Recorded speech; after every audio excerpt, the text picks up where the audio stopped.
Welcome back to the SMITE Pro League. My name's Tom Battinger, and we've got another high-flying match for you on the way. Eunited taking on Spacestation Gaming, and of course, to help me with that is going to be our local analyst, Ryan Agro Bailey. How you doing after that first set? It's been a lot of fun so far. That set definitely delivered on what we thought it would. I mean, that is a potential world semifinal or final preview, and if it lives up to that, I think we're going to be in a really good spot.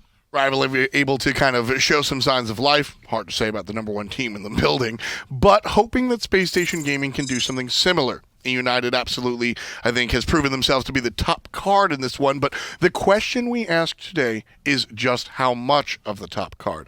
United has repeatedly shown that while they can be one of these top-end teams, they're also susceptible to kind of falling down and playing with some of the other squads not as successful as themselves. And so Spacestation Gaming, on the other hand, a team not so used to being on the bottom end of the world, kind of wants to find themselves kind of leapfrogging this team. And for a team struggling, as I said, I think, Ryan, this is winnable. I think so too, but remember when these two faced off in Phase 1, United wasn't here to start the set. They go down 2-0 and then storm back and win all 3 games in a row in order to find the 3-2, but truly a 3-0 victory. Look, United has continued to get better since then.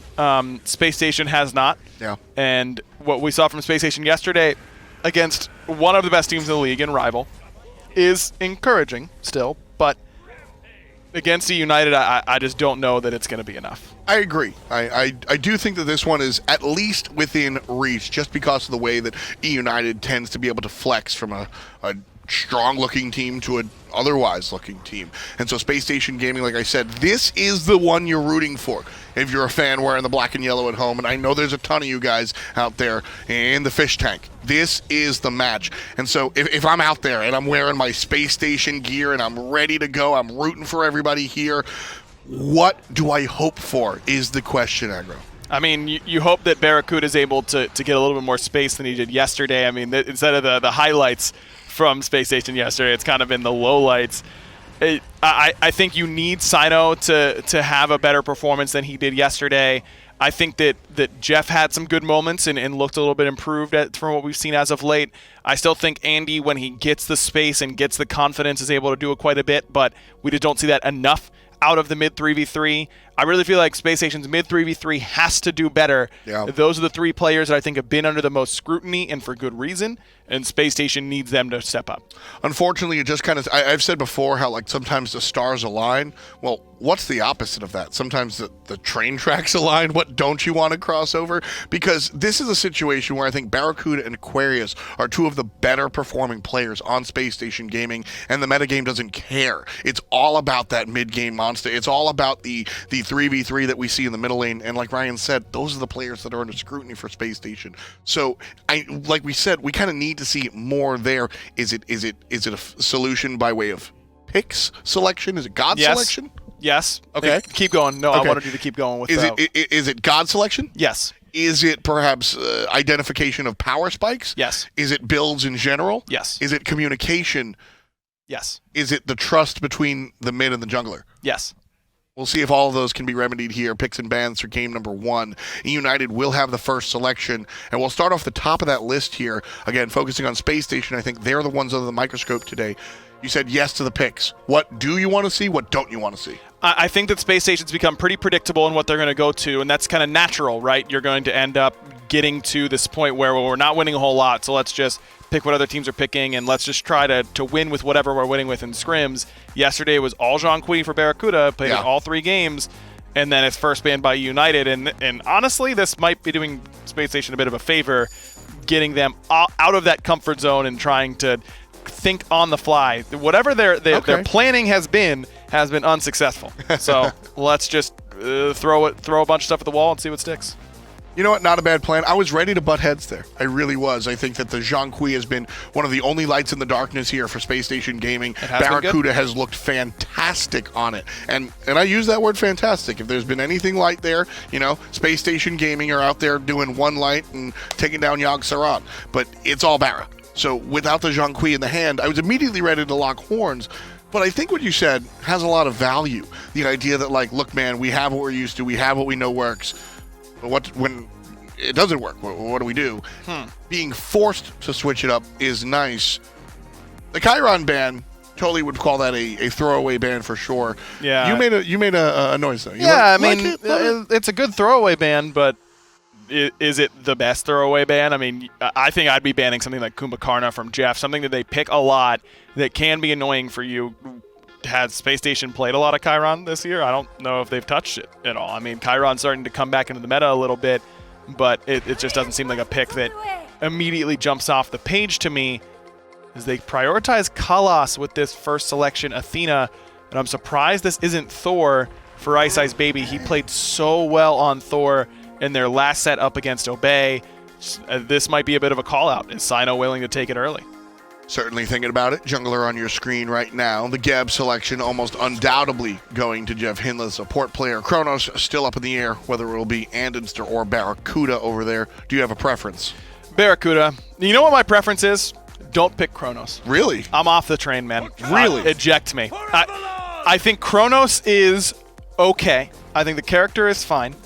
I think that he's received a bunch of nerfs, and his itemization has received a bunch of nerfs, and he's in a pretty decent spot, and he does okay in that long lane. But when was the last time that you can remember an Anhur or a Chronos outright carrying a game? Certainly not as recently as the Anhur. Very true. And I think that's where your Freudian slip came from. Yeah, I mean, it's just like Chronos is fine. He does right the job. now. I think he's he's strong not because of who he is and what his kit does, but more the meta. And because of that, you can find other picks that are strong because of their kit and their itemization, in addition to being strong in the meta, whereas Chronos really only ticks that last box for me. I also think that Space Station gaming, take it away from SSG. In general, if you are losing the majority of your games, I think one of the basic things, again, oversimplification, go earlier and earlier and earlier. Because Space Station have won, 0% of the games that they're losing. If you find yourself maybe winning early and winning mid and then losing out in the late game, that's a different conversation. But Space Station, they haven't left the ground, and so with that, I want to see the earlier game picks. It's why I do like the tier from the solo lane. I think it's an earlier solo lane rotation. You start rotating a little bit earlier than some of these later game choices, but I'm with you with the Chronos. I think it's just a little bit too late game for a team that hasn't reached the late game in a while. No Thor ban from Space Station is kind of crazy. By the way, the last time I can remember a Chronos carrying a game was Zapman versus LG a couple weeks ago. That was the last time I really felt like Chronos did something that no other character could have done. It's Noah Willix. I thought it might come out here for Space Station with the Geb, with the tier, with the Anhur on the other side. Right. But instead, Cyno goes to the Hun Batz. This is the style of composition that succeeded for them in Game 1 yesterday for at least a period of time playing around the Hun Batz. But man, giving up Thor to iceicebaby is tough for me. Definitely a hard pill to swallow if I'm Space Station gaming. Thor, it will be paired up with the Raijin. And the Raijin likely to be in the mid lane. Yeah, Eunited is one of those teams that's still playing a lot of mages in mid, and we haven't seen Raijin in a long, long time. He does very well in these aggressive 3v3s. Thor, Raijin, Athena has a ton of CC. That's nasty. And good ranged poke damage as well as all-in potential.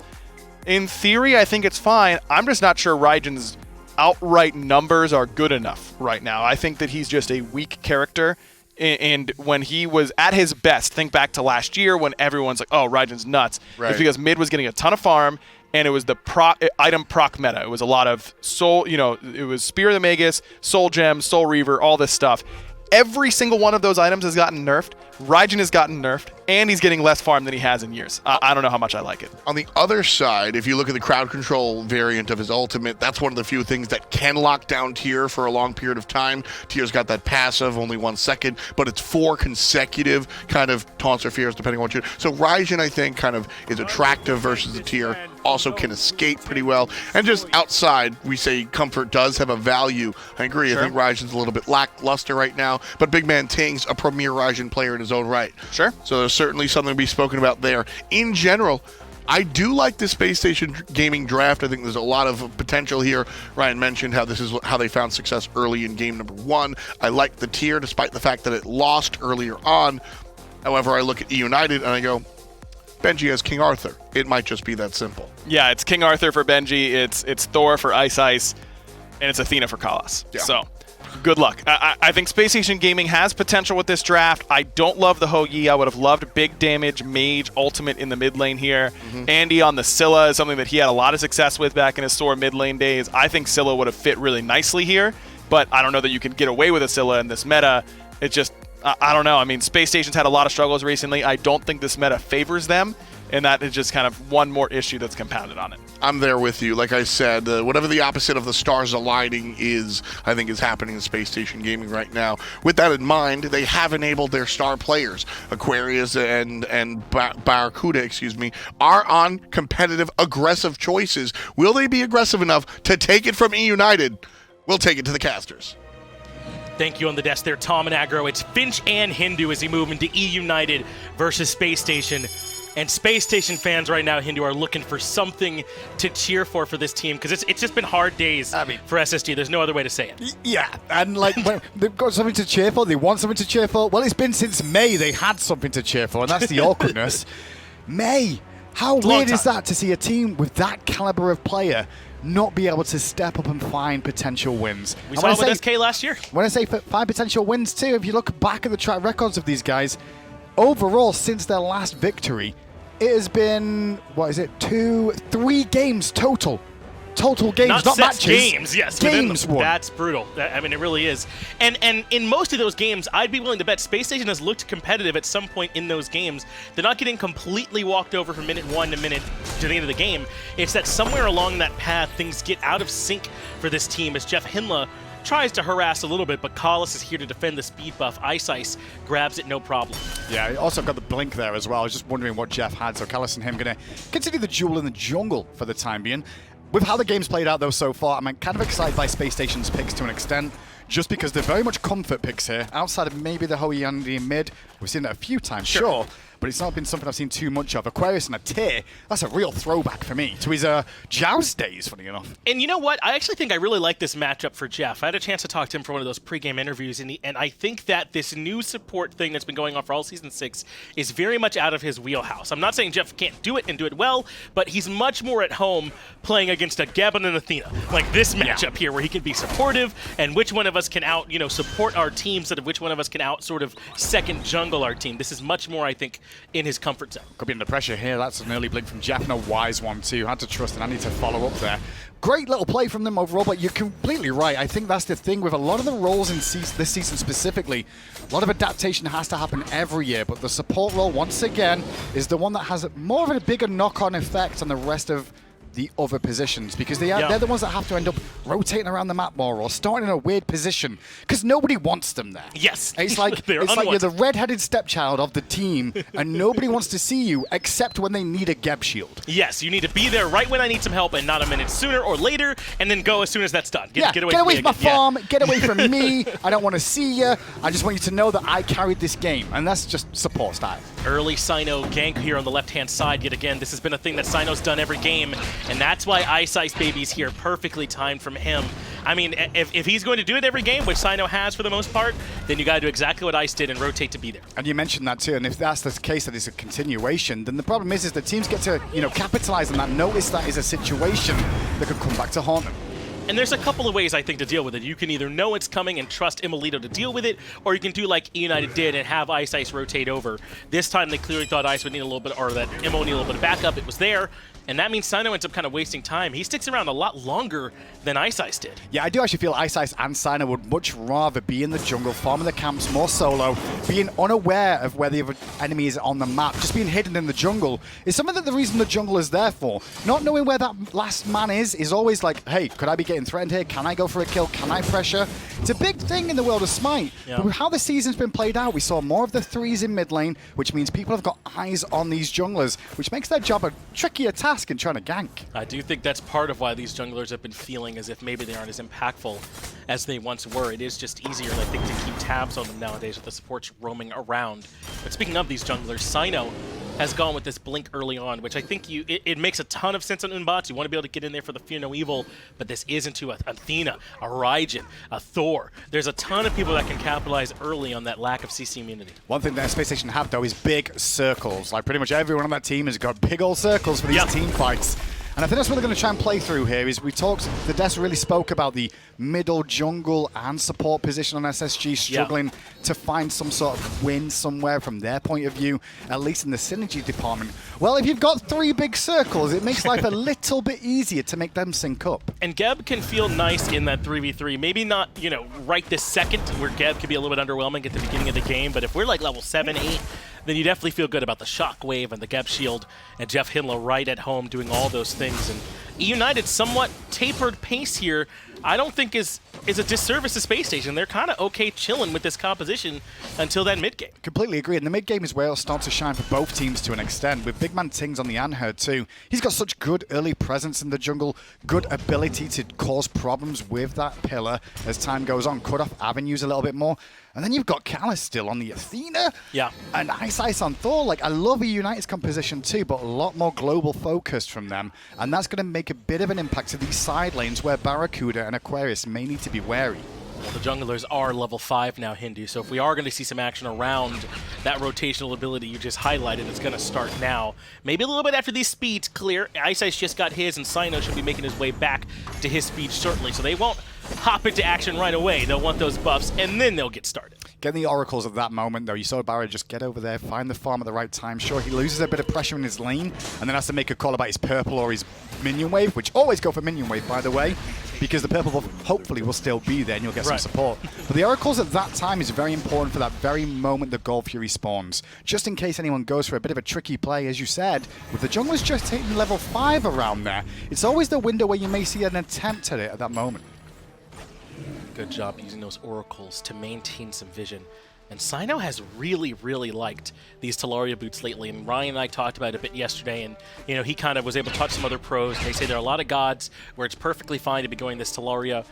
Bots can be a bit hit or miss on it from what they were saying, but it's something that's clearly become comfort for Cyno. The MP5, the extra movement speed, definitely has been critical for him moving around the jungle. And that's the key. It's movement speed and mana, and those two things junglers do want, but what it comes at the cost of most of the time is damage.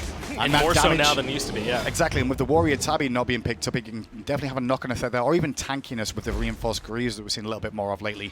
It's always a juggle of everything now in SMITE, and that's a good thing. There's no cookie-cutter build in most cases, and it just makes the game more interesting. JeffHindla's been tossed in, but Cyno finds a Fear No Evil on the back line that cuts the fight in half. Sun's dropped from andinster as well.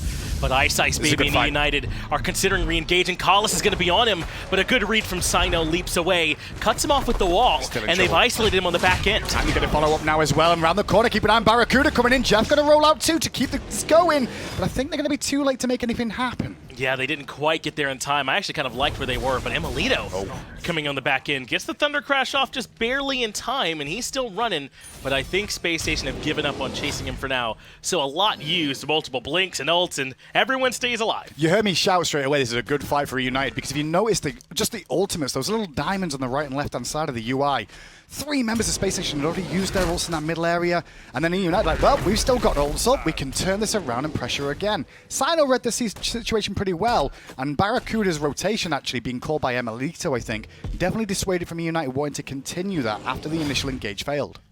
Fortunately for everyone involved, they make it back out without losing too much. Emil being pressured by BaRRaCCuDDa's Chronos is only the secondary headline to this red buff invade from SSG. They're in position for it perfectly. Callus had to back. He was already poked out. And Space Station take it away quite easily. And that's just the tail of that fight. Oh, that impale! No, Jeff! He's in some trouble here now. Caught by the impale perfectly from BigManTingz, and Callus there with the taunt. See you later, Hindla. Not just the taunt, the reach after the fact too. So many people forget about that Athena passive being so useful. Earlier on today, Mike managed to throw one over the wall, which surprised me. And now Cyno under pressure here. He could be in trouble. He is being chased down by Ice, but I think that's it for the cooldowns. But Callus is still here to keep things going. Forces the Fear No Evil out from him. Even though they don't get the kill, they force him back and take the ultimate. Not going to lie there, Cyno back call from him. Turning around for that monkey toss, I don't think it was the right window to go there. Athena was right behind him. We saw the taunt was available once again from Callus. If he just walked back under the tower, he would have been fine. If anything, it might have been United continuing to overextend, which could have been punished and allow him to hold the Fear No Evil a little bit longer. There have been some times where after joining the Space Station roster, Cyno's made some hero calls and plays that haven't really panned out for the squad. That time it doesn't end up hurting them too much. It does limit a bit of his usefulness until that ultimate's back up again. but it's not, it's definitely not the end of things here for Space Station by any means. For sure, and that's the one thing about a jungler in the meantime. You want him to keep making plays, even if things aren't going well. Yes. If he starts to get in his own head about making these plays in the first place, you just get less use out of a player. Problem is that sometimes, if it continues happening, then that's when people start to call it out time and again. Right. If it's not worked out successfully, then why do it in the first place? Cyno has not been under quite enough pressure, I think, to make him miss having purification beads. That taunt by the tier 2 was about the closest I think he's come to being in danger, and he still made it out of that one. So far, he's been able to make it through these first few levels without that being too much of a detriment to him. Though on the flip side, he also has gotten little value out of the blink. Yes, and well, to be fair, the blink isn't always there for the early game, but it is there just in case there's a window for it. Most of the time, though, you're looking around the level 12 mark where the blink will really be useful in these team fights. Not only for getting yourself into combat, but sometimes just away from it. We saw earlier on, Jeff used his blink, to actually disengage from a fight, which is sometimes a tricky thing to do. He is on this Geb, which I'm surprised hasn't been a bit more of a focus from Eunited. But I kind of pointed this out earlier. It seems as though Eunited have been okay with playing things relatively slow.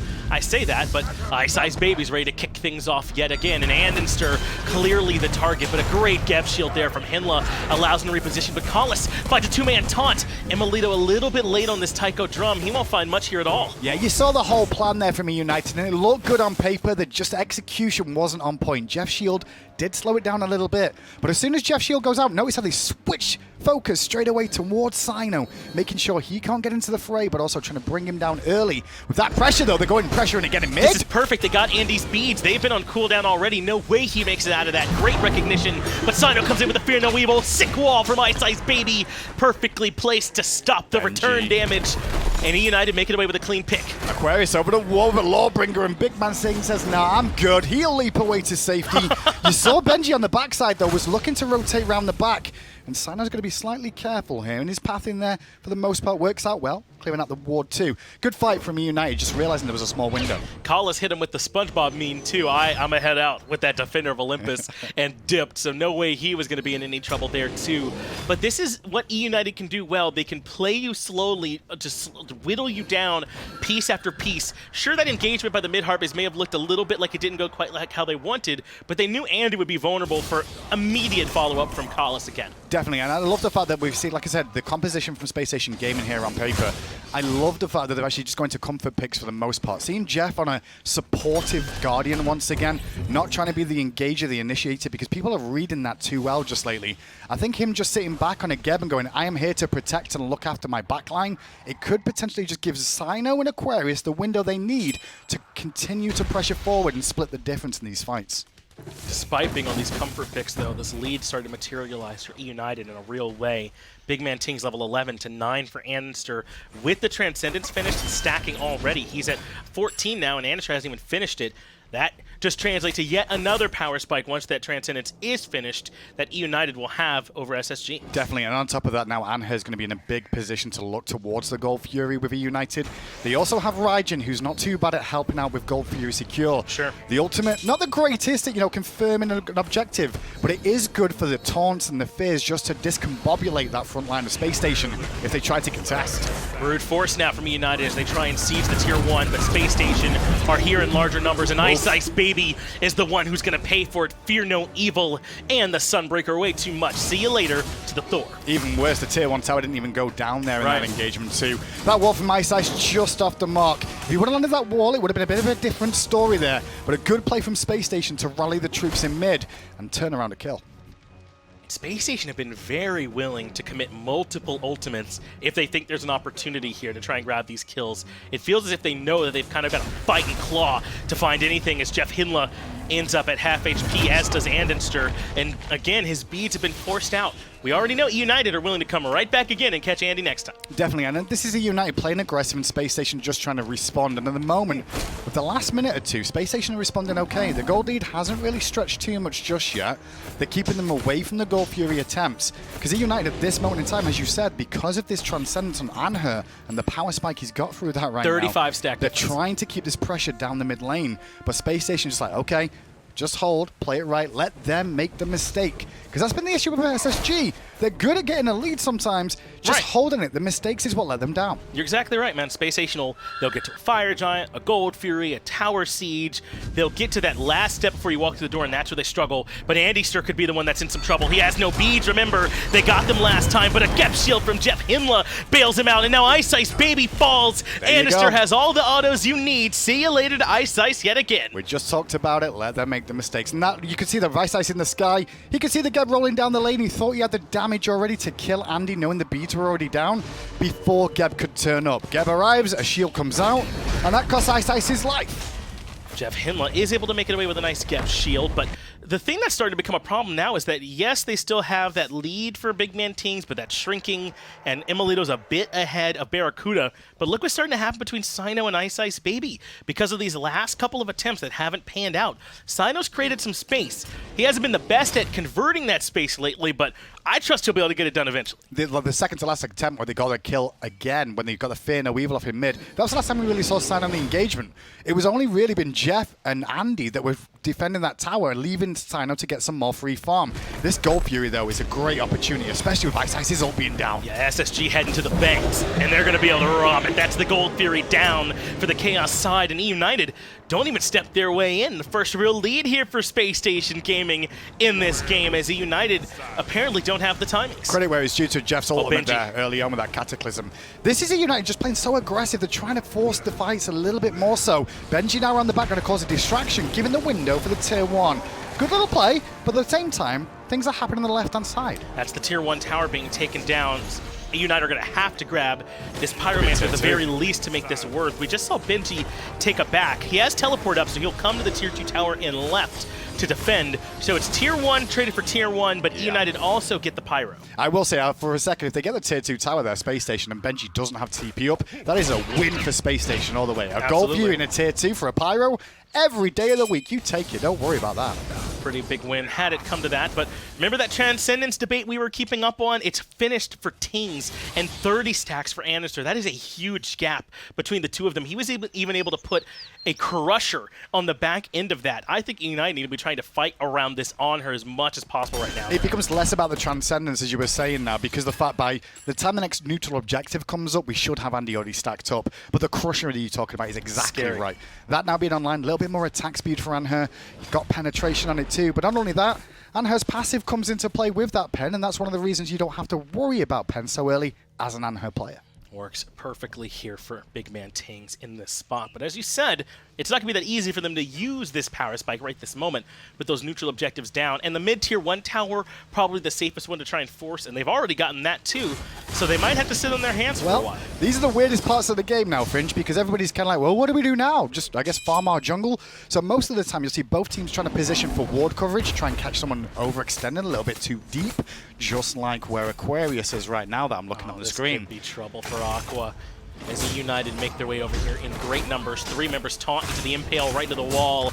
Aqua should be able to find a nice heal, but he goes to the Lawbringer. But here's the squad on their way of Spacestation Gaming. JeffHindla should have a Geb shield here for him. Cyno has the Fear No Evil, and that cuts the fight in half. They drop down the Suns trying to make the retreat, but the rest of the United want to keep up the chase. Up into the air goes Iceicebaby, and he's looking for Aqua. And they're going to be able to find Aqua at the tail end with that Leap Impale coming out. Now Big Man manages to get the Aegis off away from Cyno. The fight continuing, and Spacestation getting low. Spacestation now in some trouble, taunt from Collis, but a nice Geb shield from JeffHindla keeps the head on a swivel. I love it. It might end up costing him his own life here, though, at this point, as Collis finds the slow and interrupts him 2 for 0 in favor of the blue squad. Jeff's got to keep, BaRRa's got to keep running, and he can't. The blink over the wall from Benji sets him up for now being under pressure. The rewind, I don't think he can even do that. He won't have it in time. Aegis is futile at this point. emilitoo even had the ultimate there were it necessary. 3 kills come out, and from minute 1, Hindu, you were saying Spacestation get out of this fight. Because what it was that Aquarius is under pressure, right? And they got Aquarius out, technically.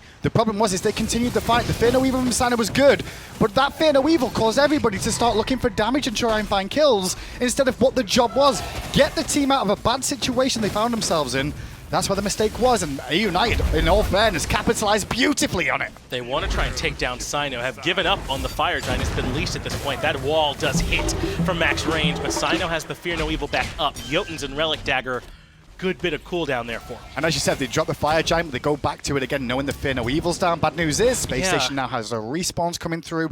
Still a win for Eunited, though, in the grand scheme of things. We just mentioned, God, I've got to stop saying that. People keep roasting me for it. I'm still doing it. But big thing about what happened in that fight overall. Aquarius is proxy farming between Tier 1, Tier 2. The fight unfolds. Eunited continue to capitalize, find 2 or 3 kills off the back of it. Next up, all that was to do with was people trying to find farm. There was nothing on the map. We were just discussing that. Right. Mistake was made, and Eunited now catapult themselves into a lead where there didn't need to be one. United a little bit more in control, but certainly nothing SSG can fight into. That FG call, though, a bit odd. Maybe they weren't quite sure when Cyno's Fear No Evil would be back up, and so they wanted to fight him instead. They definitely knew where he was, and there were 5 members there-ish. I do think they probably had a good claim to that FG, but they go for the pick instead. Well, sometimes when you come back from base as well and you think about where everybody was positioned on the map in your mind, everyone's probably going to be on the opposite side of where the fight just took place because the farm probably would have respawned. You got 4 or 5 members on the right side of the map. I guarantee you there's a couple of camps on the left that are available. So if you come out of base, sometimes your natural instinct will be, hey, I'll check out the back harpies or the red buff on the other side of the map, which gave a window for Eunited to potentially look towards a Fire Giant. And everything that Cyno has is probably off the timing you're used to by a bit because of this Relic Dagger. The Blink and the Beads are going to be up more often. He's got a good deal of CDR as now he's finished the Hydras as well. So I think if you're playing it a little bit safe around Cyno's big cooldowns, it's not going to hurt you in the long run because they probably are up a little bit more than you might be used to. That left side starting to get a little bit busy now on the map as the Furies respawn. That Primal right, Fury crowded. being up. We just mentioned how good Primal Fury can be a little bit with regards to what goes on. Cyno in mid.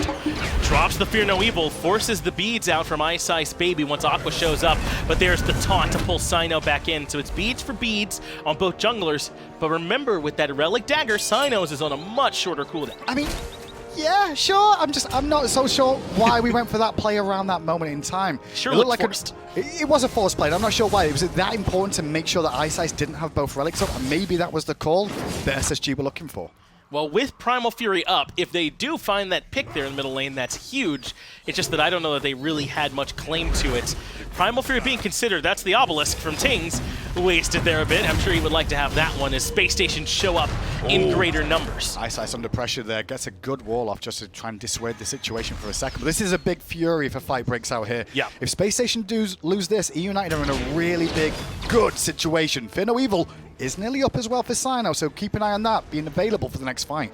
As we said, no beads though for iceicebaby or for Cyno. Goes in for the taunt, but an immediate Fear No Evil in response to Collis. Benji drops first to Andinster, but Eunited are the ones that get the Primal Fury, and emilitoo's still alive, using Aegis to buy himself some time. But Collis is using Defender of Olympus somewhere else. He doesn't get the target off in time, and that means he ends up losing Emil. It's 2 for 1. They need to get out of this fight. All less Ice dunks in like that, gets a top from Collis, double tap, and he leaps out of the way. Wow. But Ice is in traffic, and I don't know if he can get out. It just wasn't enough damage. Somehow Space Station come out looking healthier for that dunk down from iceicebaby. BaRRaCCuDDa finds one more. SSG may not have been able to defend the Primal, but they sure defend the fight on the back end, finding 3 for 1. And I think they can come back over towards Pyro at least. Sure, and I think that's even at the moment with how it stood. With the Unite getting the Fury there, remember that Fury's going to stay on the whole game. It was a Primal one. So that is a big influence around the Fire Giant. But getting the Pyro here will at least make Space Station feel better about it, especially going 3-1 in their favor in the kill department. Yeah, I would say that probably does mean that it comes up in favor of SSG unless United, I don't know, capitalize on a fight they otherwise couldn't have with FG later on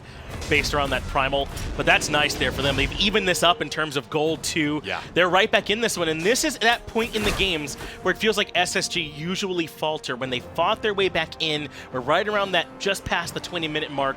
Let's see if they can hold on here. And it definitely worried me. That whole Gold Fury fight is one that you could break down quite a few times from different players' positions of what happened. Cyno's Fear No Evil did a very good job of trying to get Eunited away and stop the initial engage. But I do believe Callis got a big taunt off that kept a couple of them in that pit of the Fury, which meant it was still leashed, stayed low. And I'm pretty sure it was emilitoo with the ultimate that decided to not go for damage, but instead go for the Fury. Space Station though on the Fire Giant? I don't know about this. Clearly feeling themselves, but as soon as iceicebaby goes up, they give up on this idea, but BaRRaCCuDDa isolated even with the Geb shield. He stays healthy for now, and iceicebaby escapes just to find himself inside of Fear No Evil. Cyno finds Tingz. BaRRaCCuDDa This is good. gets emilitoo, and iceicebaby's low on the right-hand side. Aqua there to cut him down on the tier, and suddenly it's just Benji and Collis, the front line left. Spacestation Gaming still got some life. Jeff on the backside trying to defend the backline, but where was Cyno and Aquarius? They were hunting kills the other side. They got hold of iceicebaby, who was a big influence in these fights. They forced the United to look to help him out, and now they've got themselves in a spot. But watch out for Benji. SSG are favored, but this is not free. Frenzy now popped on the right-hand side for Spacestation. BaRRaCCuDDa finds Benji and Collis forced to leave, and that should finally confirm the big-time objective on the map for the black and yellow. Spacestation Gaming.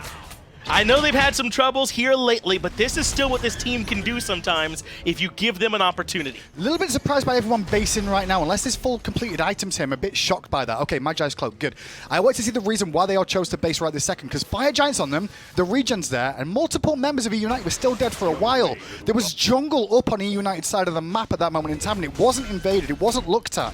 The call was to immediately go back to base, but this is giving United a chance to get themselves in position to defend now. I think there's a window there that Space Station could talk about, maybe of taking a tower, maybe at looking in the jungle. They know best. We'll see how it works out. But man, this is why I stress so much how much I like JeffHindla in this support v support matchup, Guardian v Guardian, because he's been a monster on this Geb so far. These shields have been perfect. He's been finding these good disruptive shockwaves as well for this team. It just looks like to me Jeff is so much more at home when he's able to play the more traditional style than this Season 6 meta that's developed. Do agree, but Ice in that fight there where he did manage to jump towards BaRRaCCuDDa in that backline for a moment or two. The Cataclysm went off, but if you notice, the Magi's Cloak was available for iceicebaby, or the beads. He did use one of them there. I saw the CC immunity come into play, and that just meant that he was still hitting BaRRaCCuDDa. But I was like, well, this is still hurting. And Jeff's like, what else can I do for you? I can't stop him from hitting. Gave him the meaty shield. That's what kept him up throughout all of that. Also, Andinster Sunbreaker wasn't bad in that same regard as well. Good stuff. Collis goes in for the taunt. This is just to try and grab the Magi's Cloak proc there from Cyno, which he gets. Tier 2 in left. Not really going to be defended there by Eunited, so SSG grab. Aquarius has just been a silent sleeper in this game a little bit. He's 1-1-6 at the moment, level 20 on this solo lane tier that we see now and again coming into competitive play. But what's going on with it so far is he's causing problems in the backline where they least expect it. So one of the reasons why you see United investing more towards the beads and the Magi's Cloaks, not just because of the Gebs and the Fear No Evils too. I'm starting to think more and more, though, Hindu Man, about those two fight in a row that Ice took towards like the 13-minute mark or so. The middle tier 1 tower. Yeah, where he ends up getting killed. Because look at what's happened now. Ice was the one with the 2-level lead in the jungle, and now it's Cyno that's up 3 levels on him and is 6 slotted already, where iceicebaby isn't. I think he kind of threw away a lot of his early momentum there. Sometimes, you know, Tolly says force the issue. We've not said it in a while, but it really was a case of trying to use the pressure of the global a little bit earlier on, trying to get a window and break the spirit of Space Station.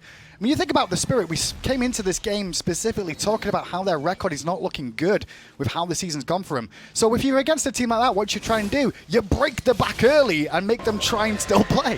I was wondering what would break first, as Bane would say, but I think they were a little bit too stubborn about using the Defender of Olympus on the Anvil of Dawning Thor and making that combo really work. Remember when they tried to use it on Cyno, he jumps away from 2 ultimates, and you were correct that Eunited in that moment had an ultimate advantage, but when they kind of blew 2, hitting nothing, hitting Casper, because Cyno was able to read it, it really cut into their effectiveness. I think they spent a lot of time trying to make that work. Now, things change up for Space Station now, because keep an eye for Jeff to be blinking with this Geb. He's got a Magi's Cloak too, I believe, that will help him to prevent some of the CC, but he's going to be trying to burn some of these bubbles. He's going to have to engage.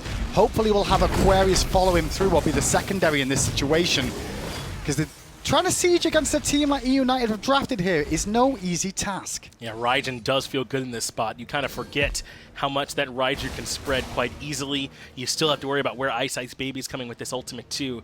But it feels like it's been a while since I've seen Space Station get to siege, like on the offense like this anyway. So hopefully these boys are ready to go for it now that they're here. They've got a juiced up minion wave for them, but Raijin takes care of it quite nicely, and they'll have to wait. Such an awkward comp to deal with for Space Station 2, just because Eunited had that global pressure from Thor. So even if they try and split the difference and send someone towards the mid lane, like Cyno, Thor's like, no problem, you want to just have me farm the wave? I can do that, and then immediately I'll ult to the other side before you can get there.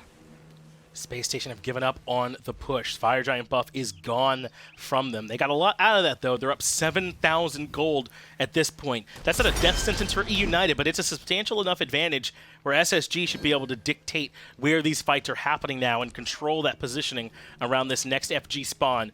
But I don't know if the timing was there. Do you think we should have seen a little bit more for them about trying to make that Phoenix happen? I was thinking that in my head too, French, and I'm like, well, you know what? I think the one thing I want to see out of Space Station is not make mistakes. Yes. And if they're going to slow it down to not make those mistakes, let's let that happen. And that might be in their head too, because that fight that should have been a contest around that Phoenix a little bit more. One play could have potentially gone on. Instead, they played it safe. And with how their season's gone, that makes a lot of sense, but it could have been a different story. Jeff gets the Magai's cloak from Iceicebaby with the shockwave, but it's traded out by his own. Fear No Evil isolates Collis, and he's in a good deal of trouble. BaRRaCCuDDa is the one that gets the kill credit. And Space Station have done enough now. They can reset and try and force a re-engage, but Iceicebaby and Benji work together to start looking for andinster. He makes it up into the dive bomb in time, and Benji wants to get on the warp path, cuts him down from range. What's going on in the back of this fight, though? I know Benji's fighting too, but there's still a brawl going on down here with BaRRaCCuDDa. Benji was trying to find an option to get back towards his team there and chose the wrong route. BaRRa's still trading up BigManTingz. Crazy fight, only 1-for-1 at the end of the day. The pick on Callis was good there, Finch. The problem is that they hung around a little bit too long, and Benji and iceicebaby decided andinster was the prime focal target there, as Jeff couldn't be in position to defend both him and also BaRRaCCuDDa at the same time. It's like they don't have a read on the state of the fight, right? As if to say they got that kill into Collis, and like there's a rule written somewhere where Eunited have to stop aggressing now because they lost Collis. But there certainly isn't. Benji and Ice are able to keep going. In your casual games, that's exactly what you'll see. But in the pro games, they're like, well, you just wasted all that to kill our support, and now we're going to take the life of your mid laner.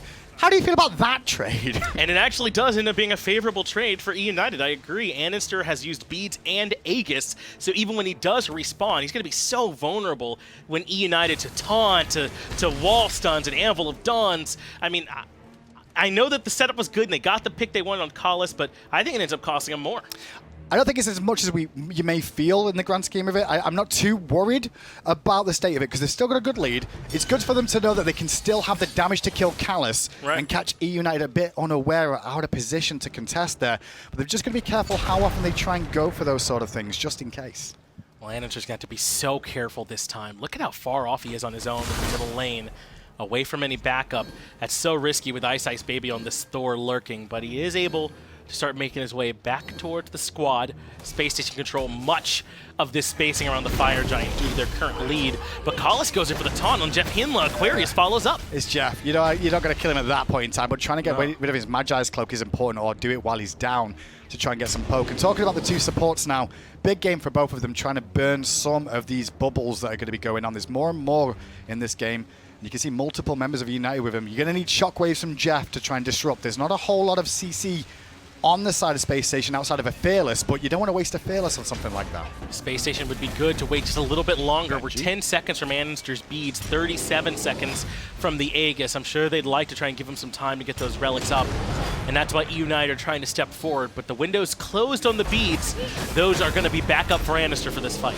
Attacking Aquarius on the front side. He gets a shield from Jeff, as you saw, but there's Cyno at the back! He drops the Fear No Evil. emilitoo makes it out, but it costs him the beads to get it done. Ice is in the air. He only gets the Magai's cloak, but BaRRaCCuDDa gets caught on the left-hand side, and Tycho Drums cuts him down. JeffHindla's the next one in the flames, but those are from his team, but Cutlass doesn't matter. He dances in the sun, and JeffHindla falls. And this should be a Fire Giant, barring anything else going on. Cyno got a good Fear No Evil off, forced out emilitoo to the left-hand side, got his beads as well, which is important, but the fight after the fact, SSG were so clumped up together around the Pyromancer area. It's an easy situation for iceicebaby to go, hey, I'm Thor, and I'm going to hit multiple people. At the end of the day, that's where BaRRa fell. He got BaRRaCCuDDa with the edge of that Anvil of Dawn, and emilitoo was right there with the Tycho Drums to provide the damage necessary. Now Space Station in trouble. 5 members of Eunited with the Fire Giant buff around their waist. Now there's still a lot of towers up here on the map. There's even a tier 1 still left on the duo side, so Space Station can certainly defend here, but it won't be easy as Benji pushes in. Against only 3 members, Benji, this is exactly what you want to see from Eunited, but could try and escape There's a Cyno there with the Fear No Weaver. Was good to try and dissuade them from continuing. Didn't work out well though, because this Phoenix still falls, and now Eunited can just go around the map and pick up some of these towers. I do think that that's better than the worst case scenario though for Space Station at the very least. So Cyno does good to keep everyone alive at the very least. Now there's a full defense here. Eunited can't just walk in and take what they want. They're going to have to go get healed up and then start to come back to make these pushes on the tier 2. And look how far SSG are coming out of their base. I think they know United are going to be desperately trying to find these back timings, but they don't find Benji or any farm. Maybe they go for a trap, unless it gets spotted out here towards the tail end. I can see a potential trap working out, especially with United feeling a little bit, bit of swagger after the last couple of fights and a fire minion wave coming down mid. They could potentially catch someone on the respawn, seems to be what the play is here, or someone to pick up that red buff. Yes, that might be what they're looking for here, but if it ends up being Benji, I don't know if this is the ideal target. Any one of this one you go for. And fully healthy, but he's going to walk right into the lion's den. Yeah. Shockwave is there for the knock-up, and then I think they realize, oh, that's King Arthur, never mind. There's not much more you could do, especially when the Magi's Cloak was there in the first place. That was the be-all and end-all of that. I like the idea by Space Station. With how the team fights have gone, though, Finch, and the game's gone on, I've noticed that Cyno is still being the leader. He's the initiator for this team, and I really feel that they need to switch that up a little bit. They can't be using the Fear No Evil as an initiation tool against the amount of beads and the Magi's Cloaks that I've kept mentioning that United have on their roster. They've got to burn some of that first of all. Fear No Evil is great for burning those things down, but if that's all you've got, where's your additional follow-up after that, for the next engage? Because the fight, when that goes down, is United getting aggressive. So Jeff can't go in and initiate soon after.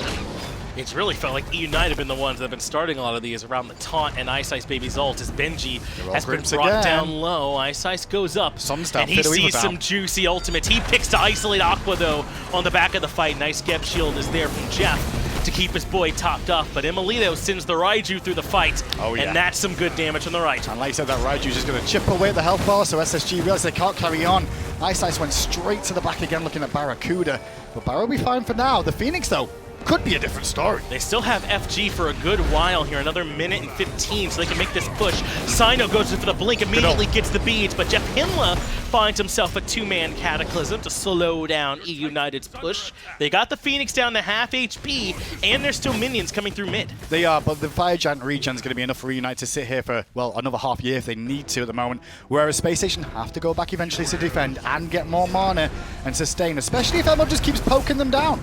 Wall to isolate, so BigManTingz can find the autos. It's almost enough, but still the Phoenix stands. Cyno about to have his ultimate back up before too long if United stick around for one more push. I love the play from United here. They're not over-aggressing too much. They wait for the right window. Cyno comes into the backline. 4-man Fear No Evil disrupts the fight in a major way, but even still, Space Station can't capitalize for kills, but they will hold on to this left side Phoenix. United looking for the backs now. Hollis goes back, but come back in with Defender of Olympus, but it looks like United are probably done. Yeah, one or two of them just wait to regen a little bit more so They're now. Back? I mean, it doesn't take long for Athena to get back in action anyway. Here we go again, one more time, and Ice to the sky! Space Station, no, though. They popped their Frenzy in response to make sure they were ready. Here comes the one from United as well. They're dancing in the sun, but JeffHindla is the one that burns to a crisp. Aqua, the next target, but tanky enough to survive, has to law bring her away, but all three taunted back in by Collis, and that should be it for the left side Phoenix. That's it for BaRRaCCuDDa 2, a killing spree for emilitoo. I'll be honest, I'm not even sure if I saw BaRRa managed to get a rewind off this game. Titan's at half health. Saved his life. Yeah, the minions, dude, the minions do so much damage the whole time. We nearly saw a game ended yesterday because of them. And now I think we're going to see this game end because of them as well. The Titan just isn't sturdy enough. Cyno finds himself a Fear No Evil that does cost iceicebaby his life. Collis as well, but emilitoo barrels in and United stuffed down Space Station Gaming in 36 minutes. Wasn't easy for Eunited though, and Space Station Gaming definitely had parts of that game where they were in control and found windows to get themselves a lead. The problem is that Eunited just hung on and waited for Space Station to make a couple of mistakes. The Phoenix Siege on the left-hand side, there was no window. Space Station didn't feel confident trying to go for it, and then that just turned it around at the next Fire Giant where United end up getting the lead. Well, you can see that Andy is actively talking there on the back end of that win. That is still a good sign, I would say, that SSG are communicating. The last thing you want to see is 5 silent players on the back of a loss and not making those adjustments, so hopefully someone is still communicating. But man, that fight around the FG still sticks out to me, the one where iceicebaby is able to find BaRRaCCuDDa and emilitoo is able to complete that kill. It felt like at that point was when they started to turn things back and they gained control. Definitely, and that was a big thing in the whole play there overall, is that the pressure was there, the window for Space Station was there. They still couldn't close it out. And I think when you look at how that game broke down, I'm more excited for Space Station fans than I am for Eunited with how that game played. Space Station finally had a game go long, but still couldn't actually walk through the door and grab the win. Let's see if they can bounce back here in just a few minutes.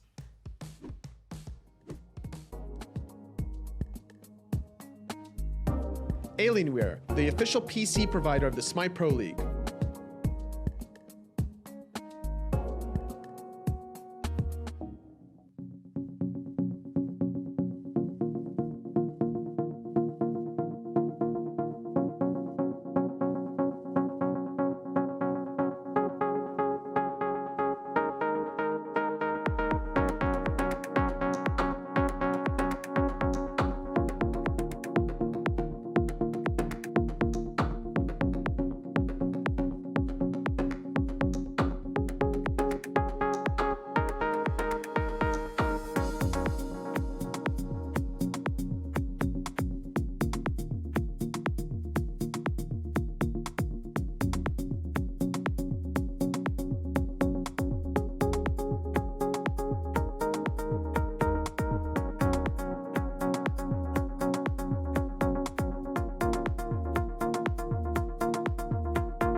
Shoutouts to Eunited as they're able to grab this one and take it back. Space Station Gaming, you want to talk about a glimmer of hope, man. I mean, at some point they were up 8,000 gold. They had a fire giant even, Ryan. Yep. But unable to kind of bring it all the way in. Yeah, I mean, they played a lot better that game. That is a good sign for Space Station, no doubt. They did a lot of things very well. It's just that composition does not siege well. I mean, they have a tough time initiating when they're sieging. On the other side, emilitoo playing the Raijin ends up having very good siege defense, even though Raijin is not as good as he used to be at a lot of things. There, he is still pretty strong. I think that Space Station did a lot of things well that game. They can grow and build from it. I just wonder if they are sick of these moral victories they get from time to time. I got to feel the same way. I think Cyno had some good moments and some poor moments. Cyno played a lot better. Andinster wound up with a lot of kills, but the player damage was lacking earlier on in the game, which I guess as per Hunter, that's kind of just what you do. But Space Station Gaming, like we said, this was kind of the moment where they were able to kind of move forward. Worth noting, it was a fair game. It was a tie game for a long period of time. It really was. I mean, this was a close game. Then it was Space Station who started to eke out the victory, and then Eunited who makes a solid comeback. Benji was just a nightmare on this King Arthur. I mean, stop me if you've heard that one before. BaRRaCCuDDa was under siege quite a bit in this game. He was not able to get off rewinds pretty consistently in a lot of these team fights. It really did just come down to, I think, the composition from Eunited was just a little bit stronger. I like the composition a little bit better, and also Eunited also played the meta game, and by that I don't mean what we normally say as far as picks and bans are concerned. I mean the game outside of the game. They looked at Space Station Gaming as players who play the game, noticed that BaRRaCCuDDa is one of the hard carries, and jumped on him every single time. I've talked over 4 replays, and BaRRaCCuDDa is the target every single time. Yep. That's because he's hitting home runs. Yep, exactly. I mean, that's the reward you get for playing well, is that you get focused out, and as the game goes later, it's harder and harder for Chronos to get those rewinds off. This taunt from Kalas was absolutely nasty and really sets up for the end game for Eunited. Big stuff coming out from Eunited, able to take it away. And again, you know, we're looking, actually we're very literally not looking at Benji, but as far as his gameplay in the game, Benji was out of control from minute 1. Even while the team was losing, the King Arthur was able to find some minor victories and then able to convert that loss into something wonderful for Eunited. I mean, this dude, do you ban out the King Arthur? Well, then he'll just go Osiris or something equally as obnoxious. What do you do to contain the enemy solo laner? You hope he's a little peckish and not focused on the game. I mean, Benji's been a beast all year long. There really hasn't been much that you can do. I do think banning King Arthur is worthwhile. I mean, just Benji's King Arthur in comparison to the rest of the God pool. He's got a big God pool. He plays a lot of things very, very well. But right now, his King Arthur still feels pretty unstoppable. You need to either draft around it a little bit better, draft some more cripple, draft some things that kill it pretty easily, or you end up banning it.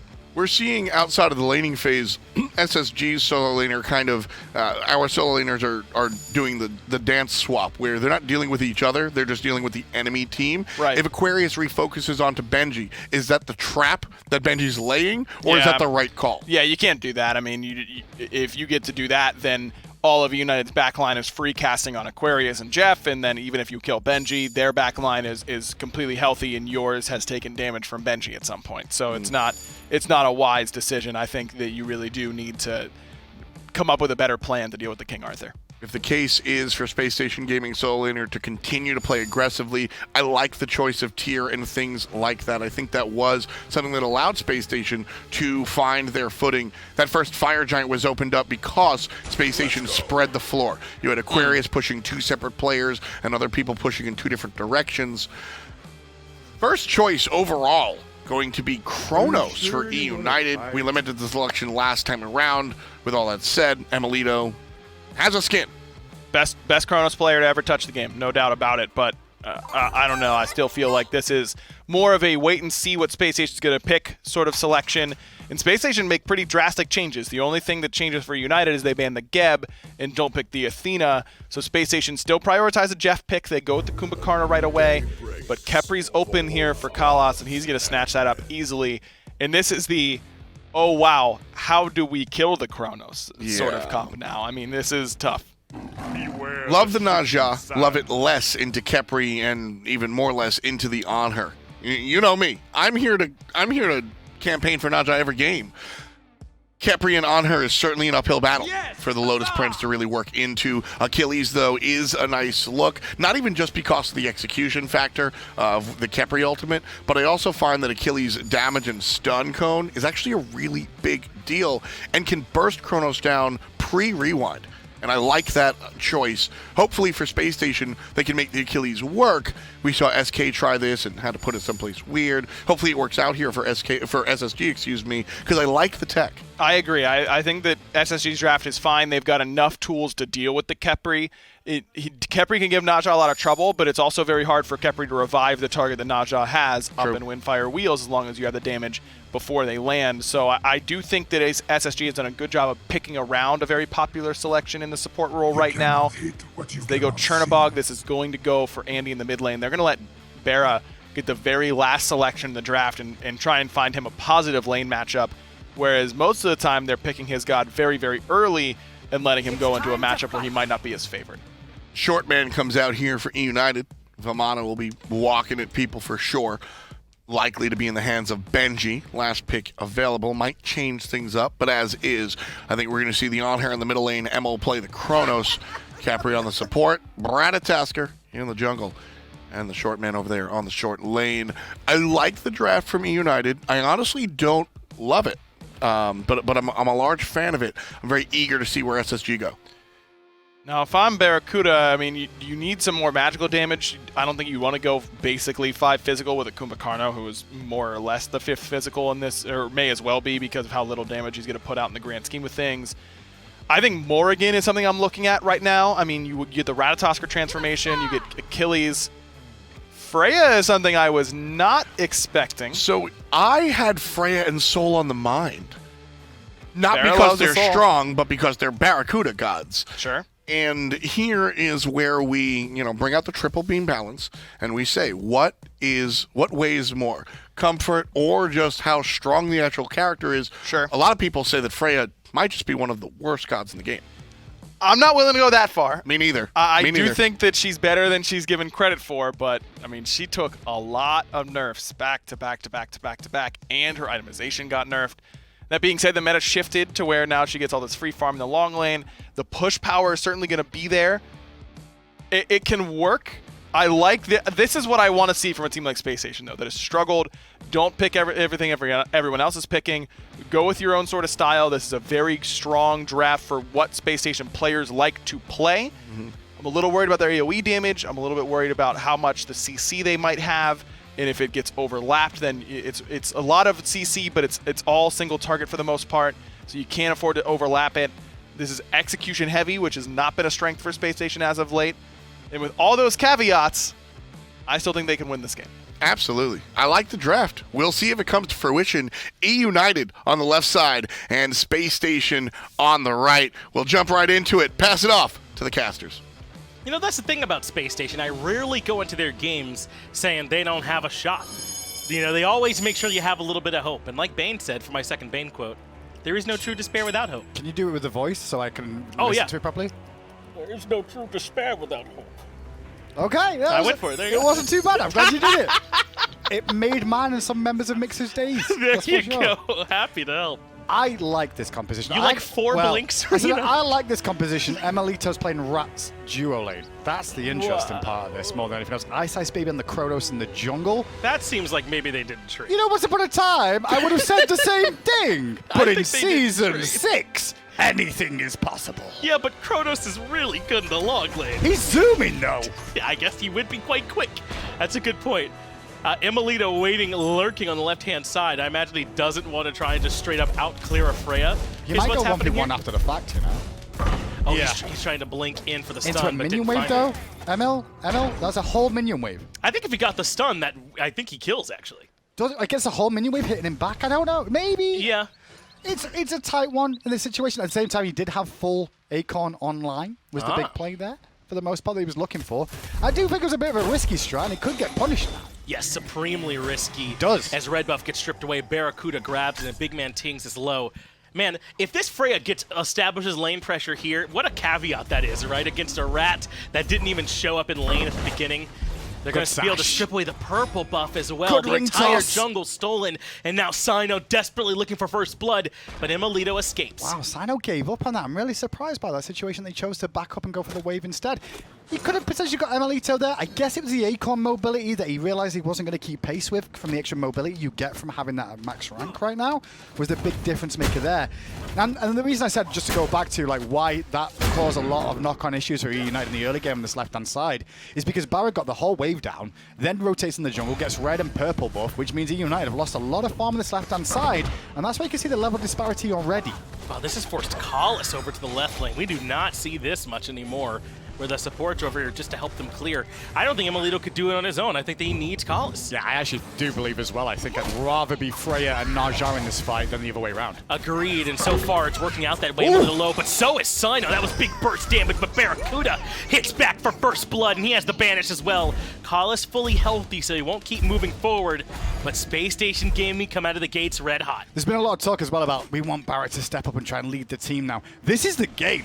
This is the game when you're a Freya in lane, getting first blood, you're going to be against a Ratatoskr that's going to be behind now at the start of this game and have to play catch-up. There's no wave clear on Rat in this early stages, so he's going to have to pretty much sit back, wait for BaRRa to clear the wave, and then clear it himself, which means while BaRRa's cleared the wave, he can rotate round and either get more farm or continue fighting. I love the point out of that Warrior's Blessing. That's a great point. This is such an odd game that we're looking at here now. Warrior's Blessing for the Freya ADC, Ratatoskr in the long lane, Chronos in jungle. That Warrior Blessing, by the way, is definitely an adjustment from BaRRa, recognizing that what the situation he was walking into.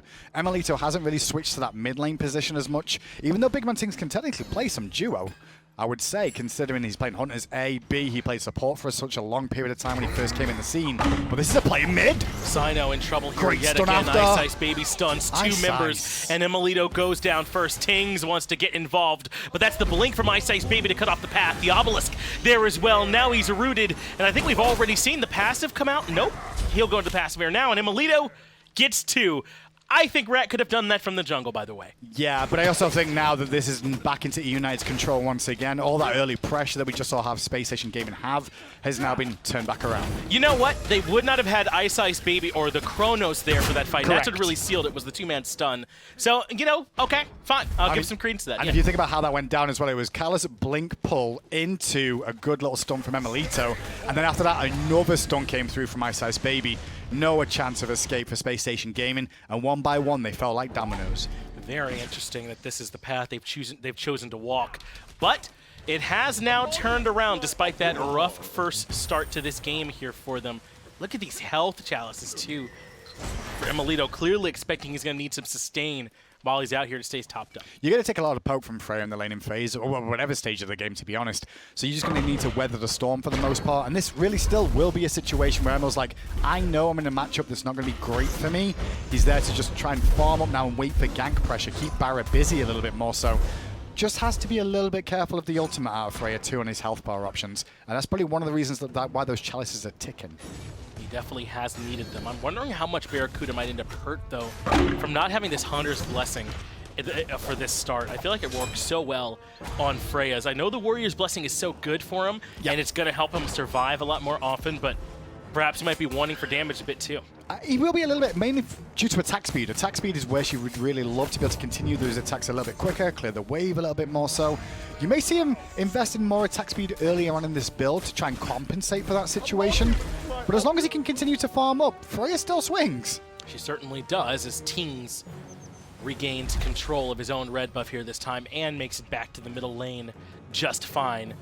Yet again, Cyno on the Talaria boots here, but on the Najah, it's almost a non-factor. It's certainly going to be fine for someone playing mostly setup, as Aqua having his blue buff invaded.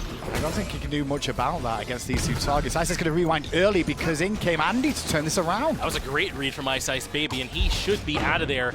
Emilitoo, on the other hand, is in some trouble. Cyno just got to settle for taking the purple buff. As remember, Emilitoo doesn't even have beads, and he makes it out of that. Kind of like what happened there, because the Chernobog ult from Andy comes into play and affects that fight in the left-hand side too.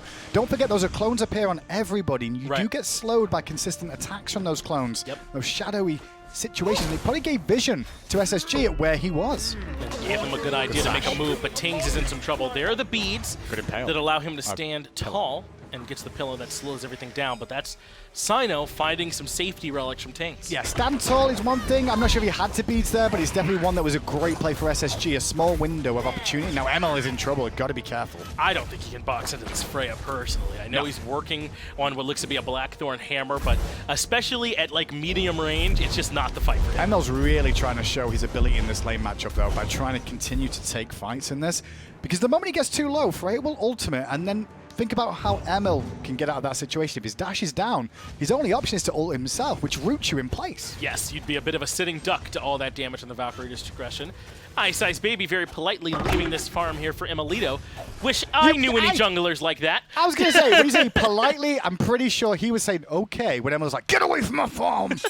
I'm behind already. I don't know anybody who plays jungle who would have done that for me. But Emilito's very, very good at Smite, so I think you give him his farm as BaRRaCCuDDa returns here to the lane. And things have slowed down a little bit. There was obviously still the blue buff invade. There was the attempt on the life of Emilitoo, but those haven't quite come to fruition for a moment now. Cyno got baited a little bit into that sash, and now he has to use the beads. Double ring toss is good, and good ult onto Emil. Finds Emilitoo and brings him right back down into all the damage. There's the Scarab's Blessing, though, and it's actually JeffHindla who might be in trouble. No, they target swap to Cyno and hit him with the Desert Fury, and up to the sky goes Emilitoo. They can re-engage, but make it into the wall perfectly is andinster, but JeffHindla isolated on the back end. But it's going to be Khepri autos. They pushed out BigManTingz. You also saw a really good pillar there too. This fight is still going to go, and BaRRa's dead. I don't think he can really escape. His damage output, as you were talking about, just isn't there at this moment. He was hitting Callus, but Callus's health bar hasn't really moved.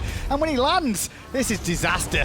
Yep, BaRRaCCuDDa is done, and that makes it, Gold I Fury. think, 3 kills for Eunited in totality. They're not going to head for the Gold Fury here just yet. Sorry, that's just me behind the scenes knowing how players like talk to themselves, and they're like, Gold Fury? Gold Fury! And then they go and like, wait, no one's got a health bar. No, just go back to farming. We can't do it. Health bar is just a little bit too low, and worried about the respawns. But that fight, Cyno goes for a play on Emilitoo. He got baited into a sash situation because Emil's looking at him. He knows he's there, but Emil also knows he's got 2 members just behind Cyno. So as long as he can keep him looking this direction and tunnel vision a little bit there, it sets up an awkward spot. Eunited did the right thing, though. They continued to pressure the target they started the engagement on, which was Cynosure.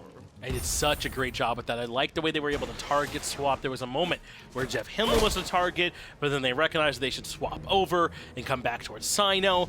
Andinster was being relegated away from the fight by Emilitoo on this Ratatoskr. I mean, this is odd. I don't know if there's a ton that you're getting out of this that you wouldn't get from them in their normal roles, but Eunited have been playing it pretty well in these team fights. all the same. I mean, it's working for him. The comp technically is fine on paper. 2 frontline, 3 backline for the most part in terms of damage output. But Yeah, they're just in weird It's just spots, in yeah. stranger spots than usual. But like I said, Season 6 is more about the strange. We've seen so many Guardians that I would never have expected to see be able to be jungled. Collis lurking on the left-hand side, but he's right on top of a ward, and there's 4 members of Space Station here.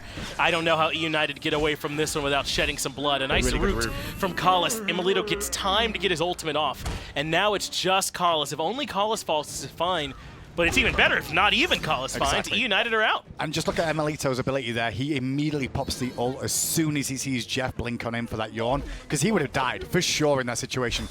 The Epic Uppercut was available. Now Callus trying to make a play mid. Blink into the abduct, and Cyno is in the grave. 0-3-1 now for this Najah, level 9, as the tier 1 tower in mid comes down.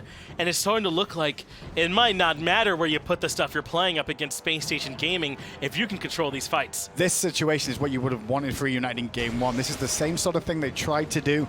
They tried to annoy SSG from the moment down the tier 1 area, looking for picks, looking to annoy and try and demoralize the team as quick as they could. Right. But Space Station answered back well last game. This time round is a completely different story, even after SSG got the first blood in this game. That's right, Space Station got off to a first blood, and we haven't seen much sense from them. It's been 7-0 unanswered for Eunited to the tune of more than 3,000 gold in their favor. Doug, if you don't mind showing me the charts, I want to see experience at this point too. 4,500.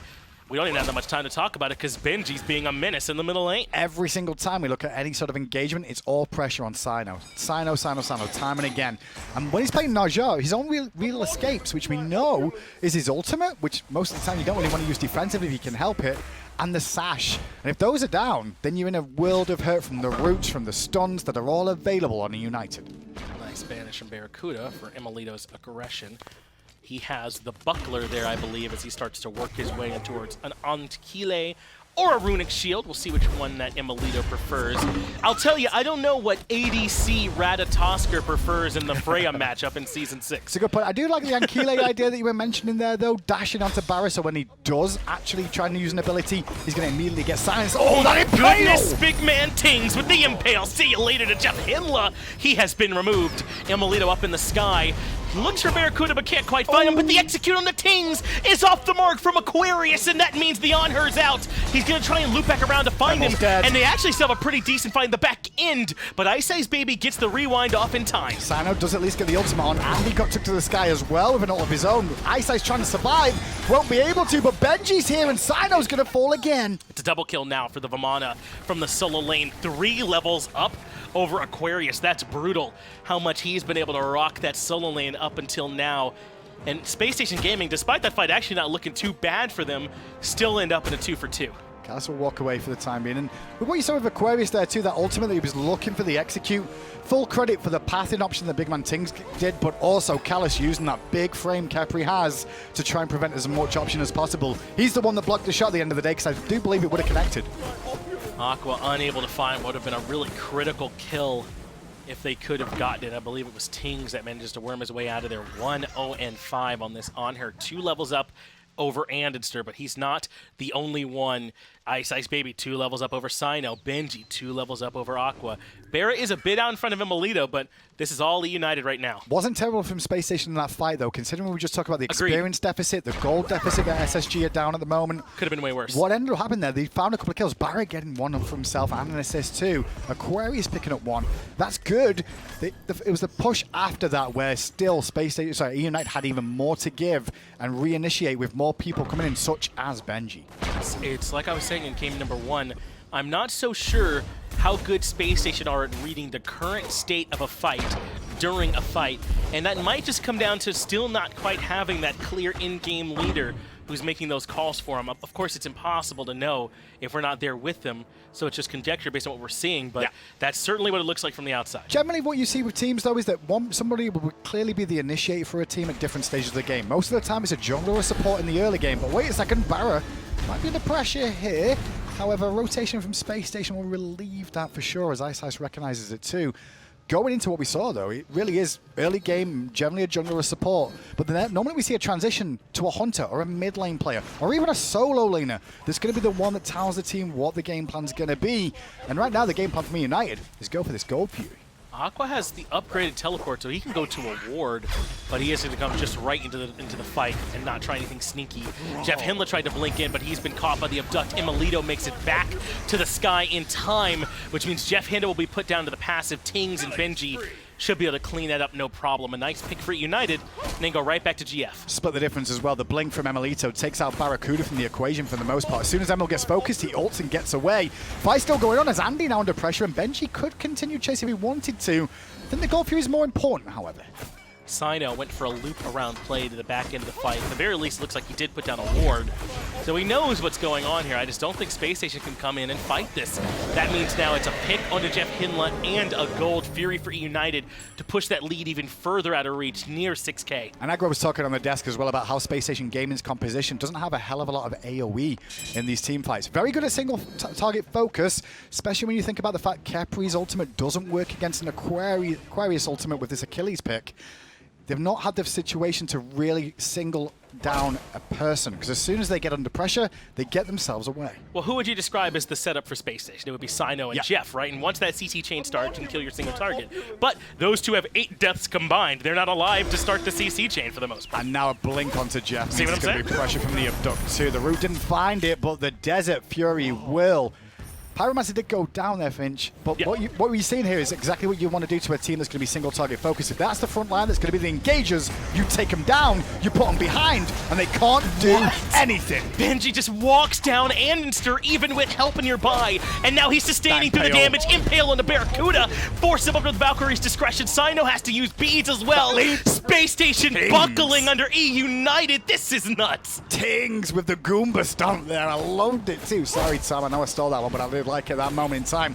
Nice little play onto BaRRaCCuDDa there. That's just a Vamana situation more than anything else. That was man mode. You think he's low, you think he's nearly dead, not to be. And also notice, I've not mentioned the item yet, but he did go for a Witchblade here. Anti-attack speed. Yeah, anti-attack speed in both those items. So that Freya isn't going to swing as often as she'd like to. Yeah, this is actually great itemization from Benji into the 2 damage dealers. You mentioned that they're single target. Well, they're not even as good at that anymore because of the way that Benji's building here at this point. United really, it feels like, is the 3-dimensional chess to the checkers of SSG, at least in this game. I mean, they've been outclassed. I've got to say, United played very well in this game, especially after how game 1 went from their point of view. I think they overdid it a little bit. I think they tried to force situations that weren't really available to them. This time round, though, they've noticed the windows, they've capitalized on them, and they corrected small mistakes, more importantly, as well, where they were overextending too far sometimes. Benji just going to try and grab the tier 2 tower in right as Spacestation 5-man group into the jungle looking for anything. Literally anything they can find to try and get themselves back into this match. They should be able to be here for the speed buff and catch out iceicebaby, so this will work for them. But I do see Khepri on his way. Maybe he'll get here in time for the Scarab's Blessing. He will not. iceicebaby does fall. And now with that, though, they lose a tier 2 tower on the right-hand side. All their tier 2s are down. Emil coming into the fight. This is a 3v5 against a Spacestation Gaming team that is behind. They went right for BaRRaCCuDDa, who's low in the backline. He's down below half 4v5. HP. Benji's made his way into the fray. Wanted Baron, forced him up into the air. But BigManTingz is in some trouble on the front side of this fight as well. A fruitless Aegis does by BaRRaCCuDDa a second, but who's going to kill Benji up here at the front? He could stay in this fight all day. And now there's backup on his way too, because Benji's here, as you said, but Emilitoo now in tow, looking for a pick. First of all will be JeffHindla. With all the towers down, FG's looming. We might just about get ourselves a kill or 2 more before that. If they can catch out Cyno here, I don't even know if they have to worry about going for FG. They might be able to just force down a structure, but now that Cyno and Aqua have kind of fallen away into the jungle, they should be able to regroup and prevent that. But what an odd call from SSG. I don't understand what the call was about there. Maybe they expected the United to be at the FG. They knew the speed. They were going for the speed buff play. Definitely. They were trying to pick somebody in the jungle. We know that much. They went towards the speed buff, and sure, they found that pick on iceicebaby. But United was so far in the lead at that point, they turned around and went, no problem. We'll still take a fight, and we'll still come out on top because we've got the towers. In grand scheme of it, Spacestation only got a speed buff and a kill. Yes, they got very little for that one. And I gotta think that's the best case scenario, is that you get to speed, Iceice is in the middle of doing it, and you pick him instantly. And it still didn't really pan out for him, so not quite sure where else that could have gone. Is now Eunited moving to start up this FG. iceicebaby's here. Aqua's local, but it doesn't really look like SG are positioning to come defend. I feel like Cyno really just needs to take a step back for a second. I don't mean in competitive play, by the way, just be clear, because he's really good talent. Sure. But I do feel like maybe Spacestation needs to not look towards him to be an initiated time. And again, if he is the shot caller for this team, let's have a switch up or something. I need something different, because this is so telegraphed from Spacestation about what they're going to do. And then some of the calls that we're seeing going on aren't necessarily the best ideas most of the time. Benji fighting 3 again, never make gonna that kill him. 4 as Never gonna kill andinster him. rotates level his way over 19. this as well. iceicebaby's nearby to provide the much-needed backup, and Benji just turns on the gas yet again inside the Colossal Fury. JeffHindla does find a nice epic uppercut, but Benji's healing all the way back up on Cyno, and he's going to turn right back around for Andy. SSG have to live. They need to disengage, because look at BaRRaCCuDDa. He got a tier 2 tower on the left-hand side. He's heading for a Phoenix now, and andinster does end up falling there. Rest of SSG still trying to scatter and survive. Doesn't realizes, though, he can't stick around for it, unfortunately. They're going to lose a Phoenix in mid. And I think they still might end up losing Phoenix in mid. They don't have minions here to help remove those backdoor protections, but even still, they're chunking their way through it, especially now that iceicebaby's here.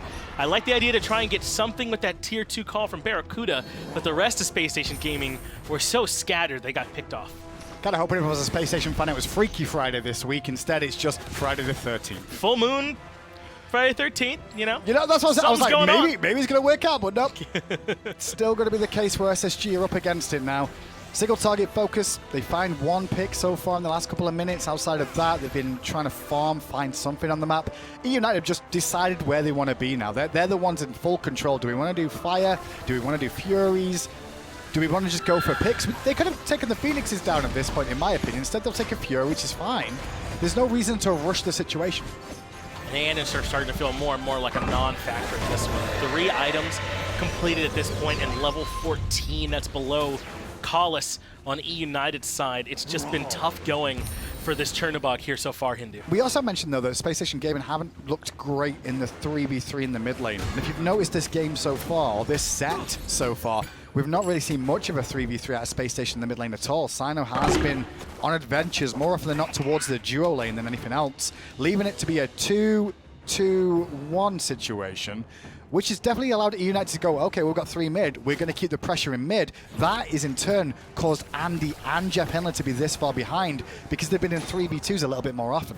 They've been struggling for farm for sure, as Eunited have pushed up this wave on the left-hand side. They got another minute 30 with this Fire Giant buff to try and work with, as Spacestation Gaming are set to try and make a defense. And honestly, I don't know if they even have that good of a comp for Phoenix defenses. We're looking at Jeff, I guess, for a blink yawn, if possible, to try and find a target, burn some beads early on. But it's Eunited, they're going to initiate themselves. Emilitoo goes in and then immediately up into the air. JeffHindla gets off an epic uppercut, but look how low he's been brought. Pick. But there's the execute from Aquarius to cut down Benji early. That does help out a good deal, but they're still going to lose this left side Phoenix despite the 5v4. And emilitoo immediately went straight in with the Acorns too. That forced Cyno to ult defensively. BaRRa's out of mana. Aquarius is out of health. The Phoenix is down. And it's a 4v4 with both solo lanes out of it. It's yet another fight where it felt like Spacestation thought getting that first pick was enough to deter Eunited. But Eunited are so far ahead, they don't care. iceicebaby blinks in for the Mez. Collis follows up with an abduct. But this time it ends up bringing him a little bit lower than he wanted. He has to use Scarab's Blessing on himself. Eunited have claimed 2 Phoenixes and only lost 1 Benji. And when you look at that fight there, I think it was a Eunited trying to just end the game potentially. Sure. If they find 1 or 2 more kills, they could have potentially ended with the Fire Giant around most of their team's waist. Instead, they just fall back, realizing, well, last right-hand Phoenix can't happen there. Teams that I've seen through the years, though, with Jeff and BaRRa and Andy, they are a little bit late on the development side of the meta. Most of the time, the first half of the year is always a little bit slow, where they work out the pace and what's going on. They're good at adapting over the course of a season, but I think the one thing that's happened this year more often than any other season before is the adaptation of the league has been so quick. There's been so many small iterational changes from teams week in, week out, that we've seen a knock-on effect where Spacestation just never seem to have caught back up to the rest of the pack. And I think it puts these players in a position that isn't, ideal for them. BaRRaCCuDDa doesn't often get to impact the game for a while because the 3v3 is what's so important, and they can't stay even in time for him to rotate. JeffHindla has to play outside of his normal play style as well, like we talked about earlier. and BaRRaCCuDDa being hunted, no relics available. It has to be the Valkyrie's discretion. He's just going to land right back in to emilitoo, stun and damage. Tingz gets the credit. Look at exactly what was going on there. Andy and Freya, Andy and BaRRaCCuDDa both doing the red buff. The rest of the team were just in mid lane. You know, they weren't anywhere nearby, so there was no way for both of them to live. If anything, one of them living is a good thing in that situation. It's the best they could have hoped for. This mid Phoenix is going to go down, but Eunited don't actually have the FG buff, so I'm not sure if they're going to keep committing, but it looks like they clearly are. They'll come right over to the right Phoenix and try and grab this last one as Benji keeps 2 occupied in mid. Might as well stat pad a little bit, but at the same time, they're waiting for that minion wave. 5 minions will pour through every lane now.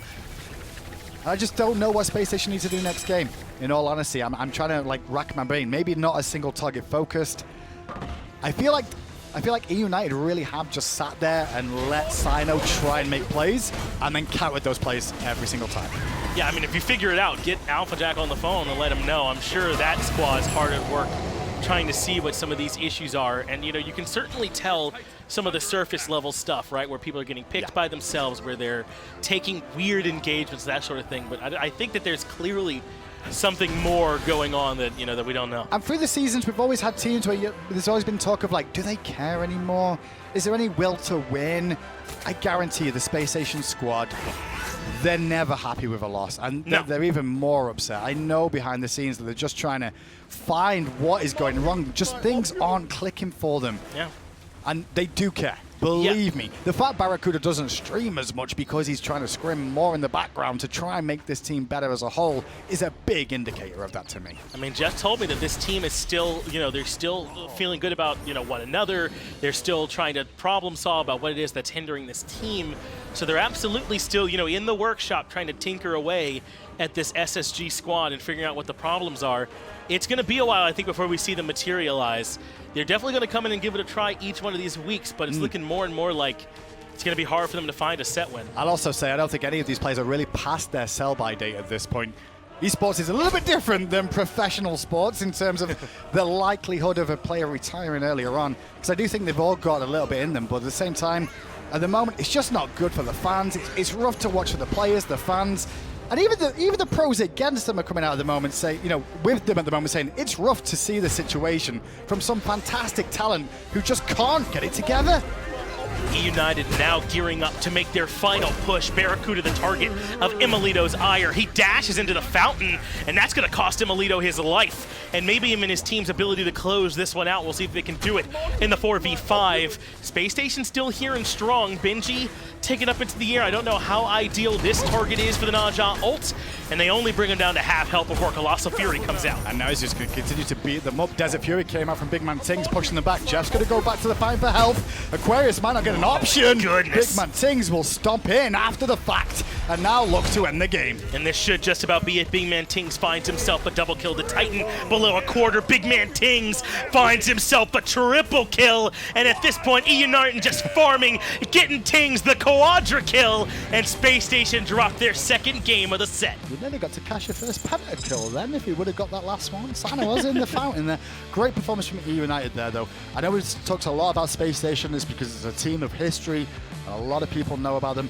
Eunited on the other hand, they had a great game. They knew their game plan from minute one. The early game didn't go as well as they would have liked, however, with the fact that Ratatoskr didn't find the kill versus the blink play, and then after that they got pressured even more so and it put them further behind. Yeah, I mean, that start was odd. I don't know how much I'm going to be believing that it is that they wanted the Chronos in the jungle role for them and the Ratatoskr as the ADC. I doubt that they just forgot to trade or anything like that, because emilitoo actually played it pretty well. It did look as if he came in confident with that blink and what he wanted to try and do to catch BaRRaCCuDDa off guard in lane, but BaRRa adapted the Warrior's Blessing and it didn't quite work, but they recovered nice. And to be fair, we're going to say they probably didn't mean to, they did mean to play those roles, but there's always a chance that they'll come out afterwards and go, yeah, it was a misclick. Because when you think about it, it's emilitoo Chronos, right? That's what they expect to see. He's won world championships multiple times with that god, so no real surprises if it was a misclick. At the same time though, at this level, you pretty much need to be able to play every god to a standard just in case those situations happen. They clearly showed us that they can make that composition work. Now Space Station, I don't even know if we go back to the drawing board at this. They might have to go even further back than that. Throw darts. We'll see if those adjustments can help them here between the games.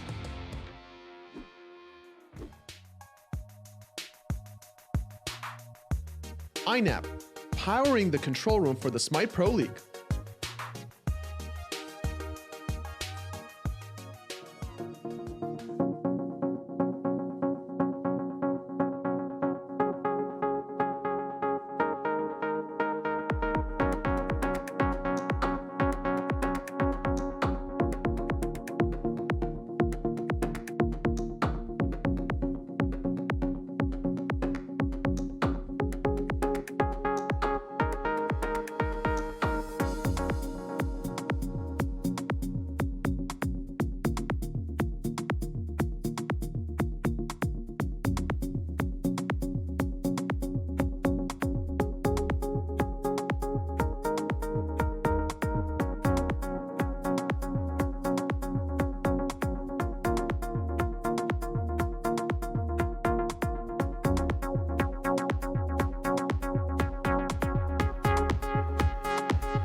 Pleased to meet you, human.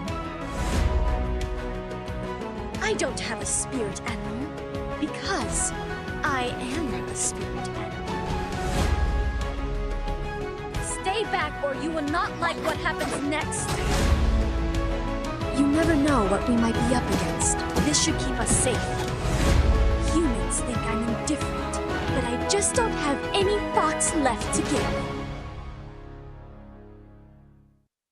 It's a celebration for sure. Tom Battinger hosted the desk here, and the community celebration event's going on right now. You can level up the reward bar to unlock Spirit Guide Audio. It's a fun skin. It's a fun event too. I'm laughing. I had a great time. Right before we went live, Aggro gave the best impression of Spirit Guide Audio. It was fantastic. Yep, that's what happened for sure. It definitely was not Tom turning to me on the desk and going, "Do you want to do an impression of this?" and me saying, "No." When have I ever brought up COD impressions? I would never do that. Right now. Whether or not that was part of the bit, like, you just did it. I don't know, man. Either way, Spirit Guide Audio is something that you can take home yourself. You can't take Aggro home, who does a great example of it, but you can bring home the audio. Make sure to join in the celebration event, because it's all about community. Right now, it's all about Eunited. 2 games to none. They look fantastic. They're screaming like a fox. Do you have a... What? Do you have any insight into how Eunited took the win? I sure do. Thank you for asking me to do my regular job.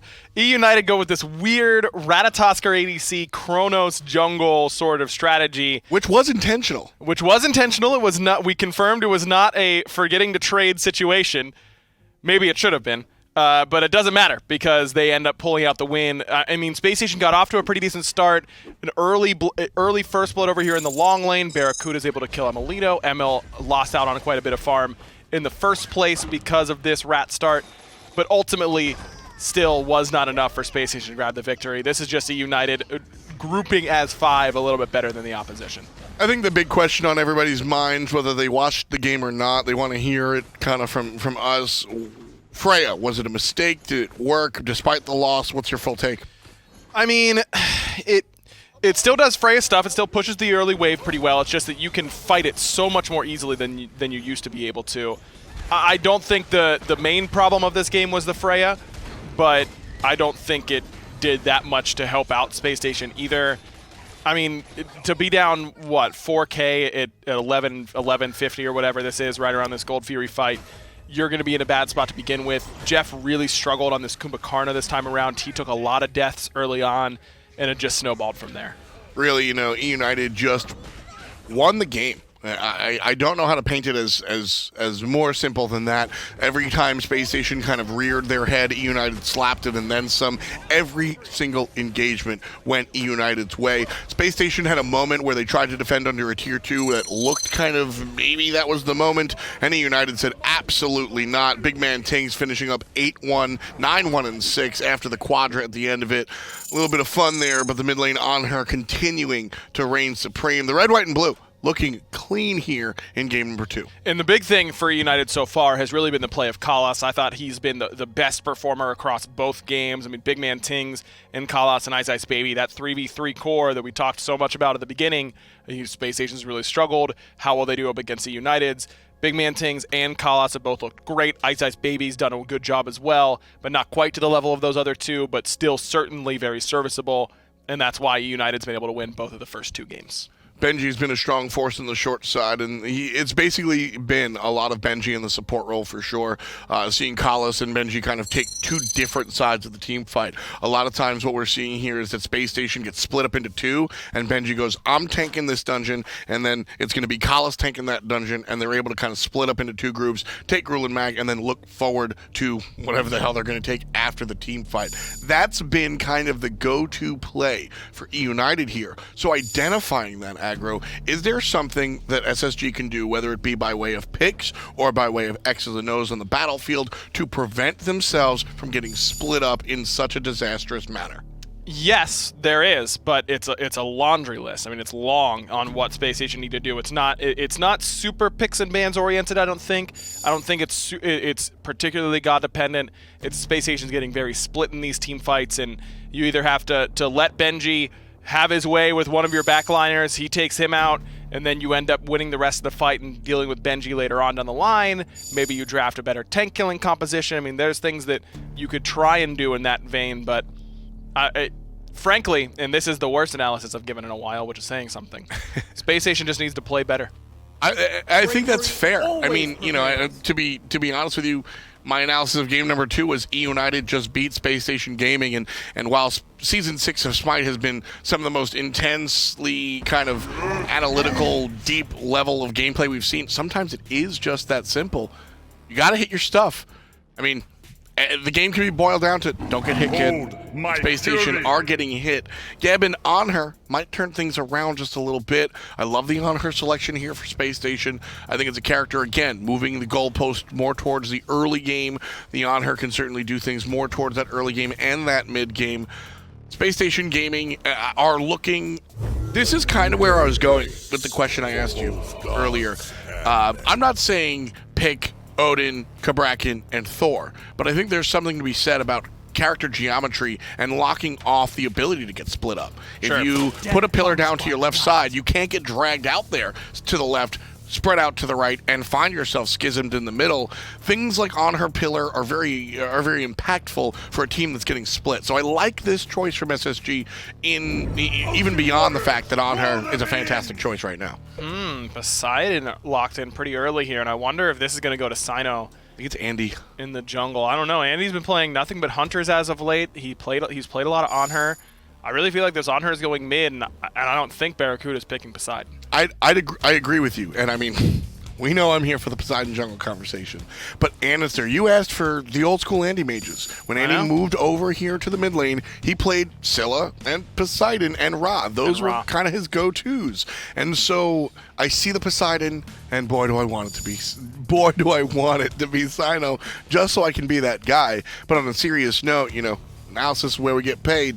I think this would be a wonderful look for andinster. The Whirlpool is a great shot towards Erlang, Shen, Khepri, and the Xbalanque. I love the choice of Poseidon. We'll see who it goes to. Second round bans, SSG take 2 of the powerful warriors off the table, shots to Benji, and then Eunited look towards the carry role. Yeah, they seem to think that this Poseidon is also in the jungle for Cyno.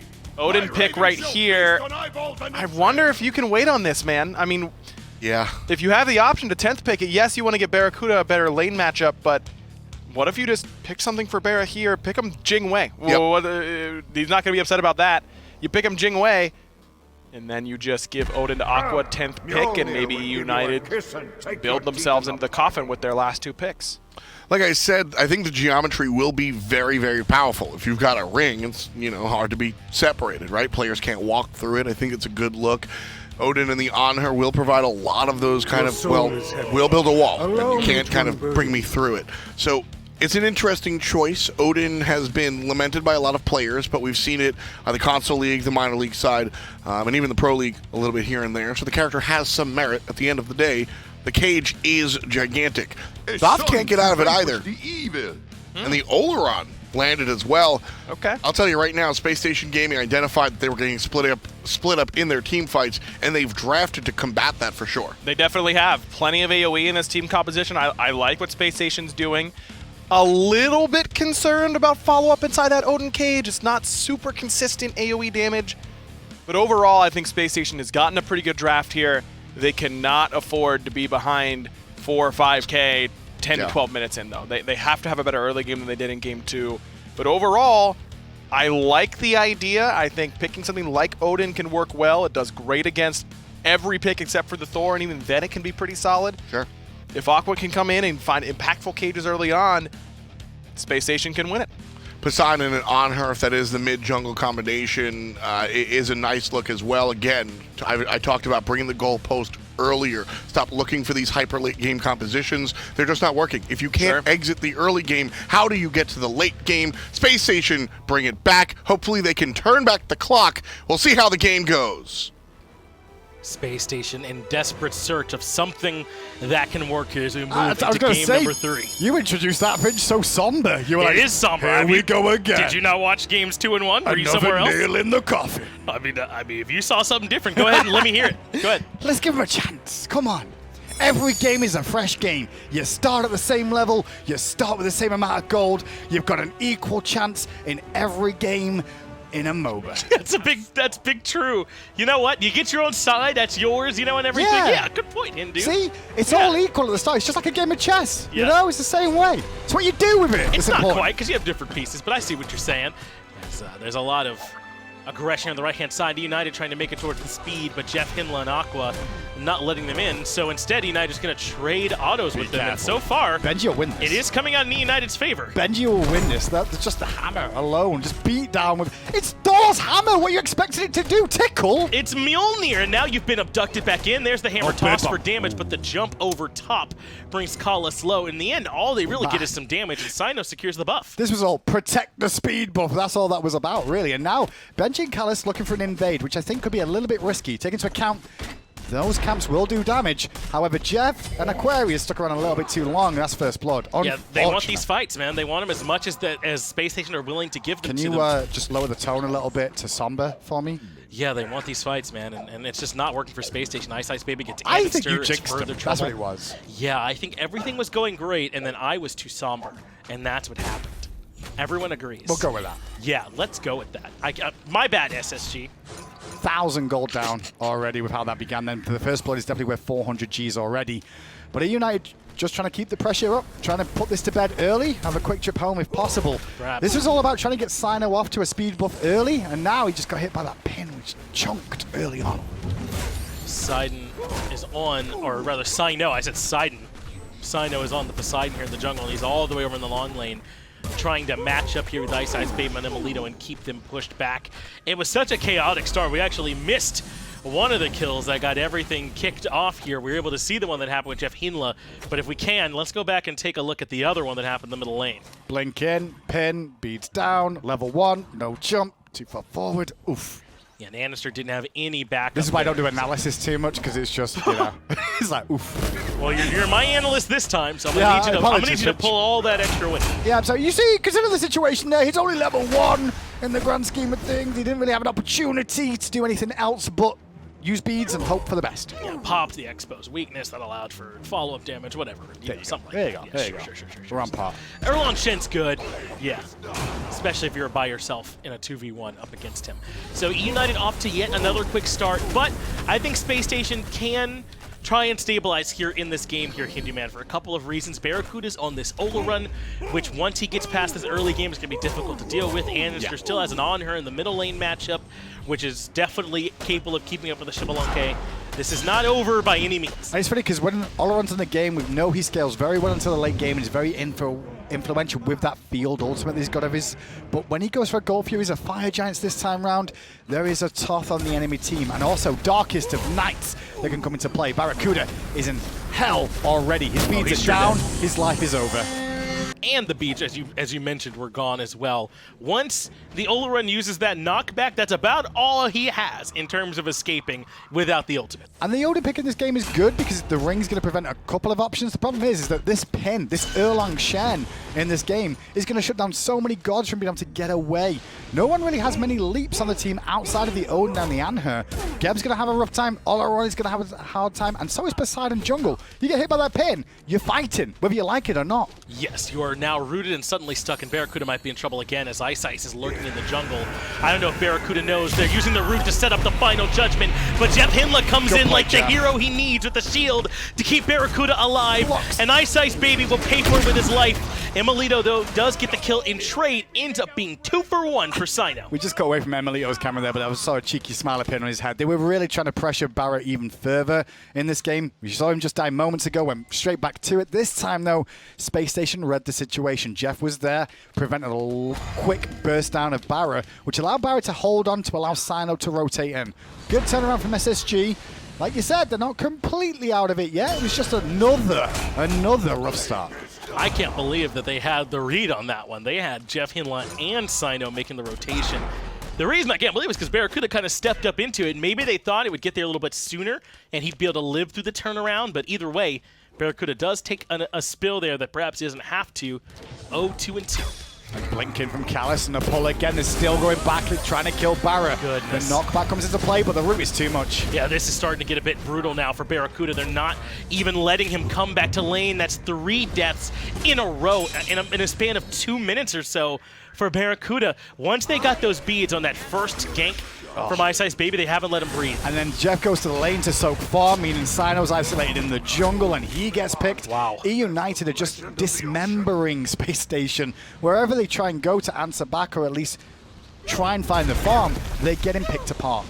This is Eunited showing, I think, actually some really good improvement on their part. In my opinion, Eunited were the most up and down team. They'd play up to good teams and play down to teams that weren't as good as them all the time. But they're coming into this set where they were heavy favorites, I would say, coming in, and they have played clean throughout all 3 of these games. In game 2, maybe there was a chance SSG were kind of climbing back in, but for the most part, Eunited have been in control. I think game 1 there was a chance where they were behind at moments because they overextended themselves too much. This was the game plan coming to the set clearly from Eunited to get off to an early lead and make sure Space Station had to answer back, which is something they've not been very good at doing. Yeah. Game 1, however, because they went so aggressive, it allowed Space Station a chance. And now, this is what should have happened in that first game in the third one.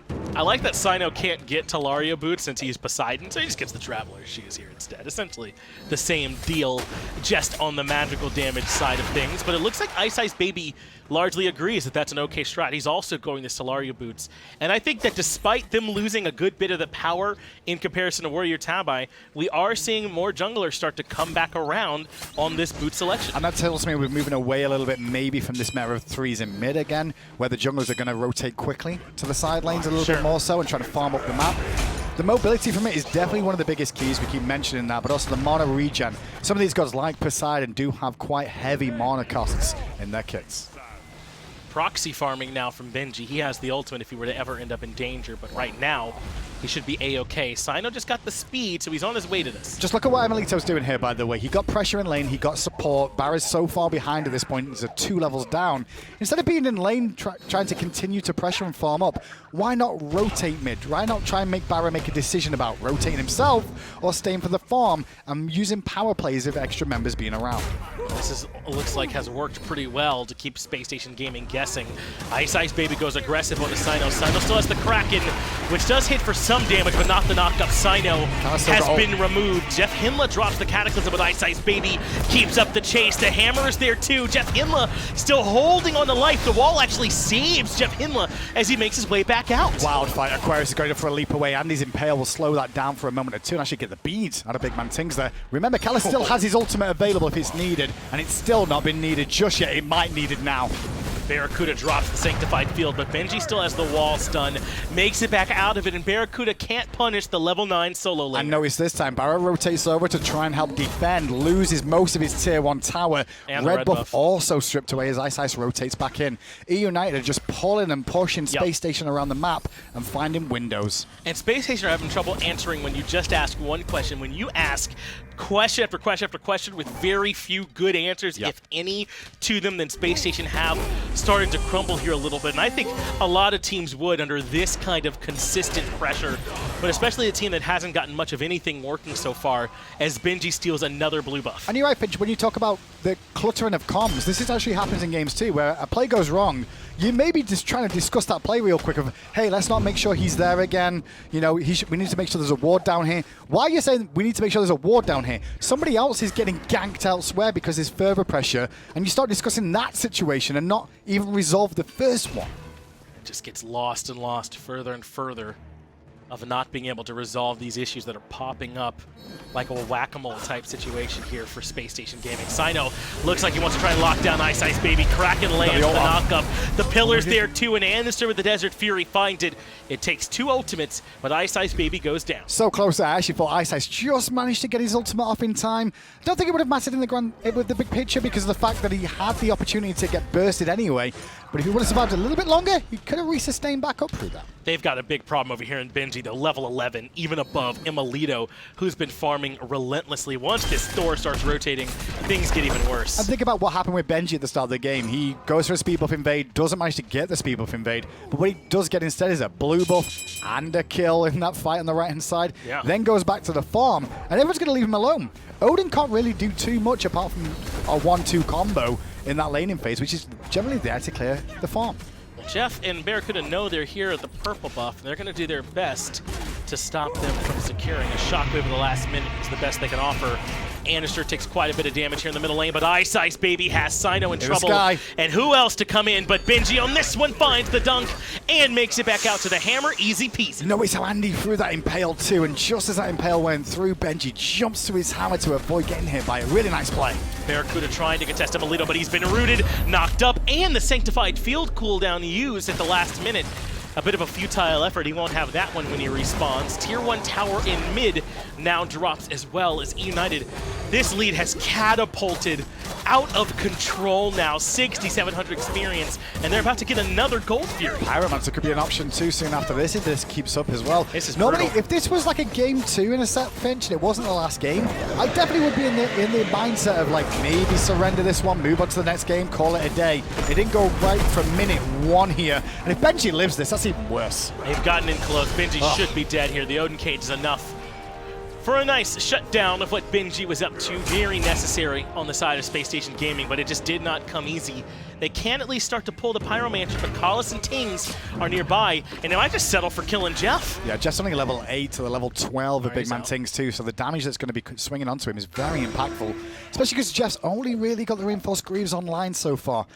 Say that, but Callis I don't think has been back to base in a hot minute with the fact that he's got plenty more gold available to him. That's right, he's level 9 and hasn't considered a trip back to base just yet. Look at the net worth charts. Collis, the lowest on Eunited, ahead of Cyno, the highest on Spacestation Gaming, just to give you an idea of how far behind everyone on the Chaos side are. It's a good point as well. When you normally look at net worth charts, don't necessarily look for the individual matchups. Look more to see exactly who's getting the farm on teams sometimes is one of the bigger pictures you can tell. Who's the one that's having to not give it as much farm in the big overall situation? Oh, he comes back into the final judgment. BaRRaCCuDDa. He had no choice. No chance he survives on that one. The tier 1 tower is quite low, but Cyno wants to look for a punish on the back end, but iceicebaby has the blade. Kraken hits Casper, and Cyno gets nothing, but Andinster's here looking for an impale, but emilitoo waiting for him, and Andinster goes down, starting to style now on Space Station as he United, bringing out all the tricks. Listen, even though Space Station are not having a good set here today, you got to give credit for the level of confidence that Eunited are currently playing with. Goodness. Some of these plays are wild, and like these are the things that you do in your ranked games when you're like, I think I can do this, and they're doing Cyno it. might be dead here now too as Benji misses most of the things, but he's going to keep, no, not going to keep the chase. All right, so I meant to say Cyno's fine, and he makes his way out. Perfect save, thanks to It's been a bit of a minute since you got to say that. That's why I can That's understand right. it. I was like, let me find the words. They made it out. Now, All right. the one problem with how far of a lead United have got now, and the fact they've taken, Oh, I can't wait to hear this. they've taken down Tier 1 and Tier 2 down is near enough. It makes it a bit tricky in the fact that they've got to continue that pressure. And staying that far up the map, there is a chance that you're going to overextend, be lower on mana, and get yourself caught out because there's more people close by. Whirlpool catches Benji. He's been brought down to half HP. He probably can't turn around and fight this any longer, so he will fall back towards the Tier 1 tower. But I get what you're saying. I love that bit that you did, by the way. Like, I love to see how you think this is going to turn out. I'm like, listen, I'm just trying to give some of these SSG fans a tiny little window of hope, you know? Indy man, just a little here's bit. some problems with a 10k gold lead, by the way.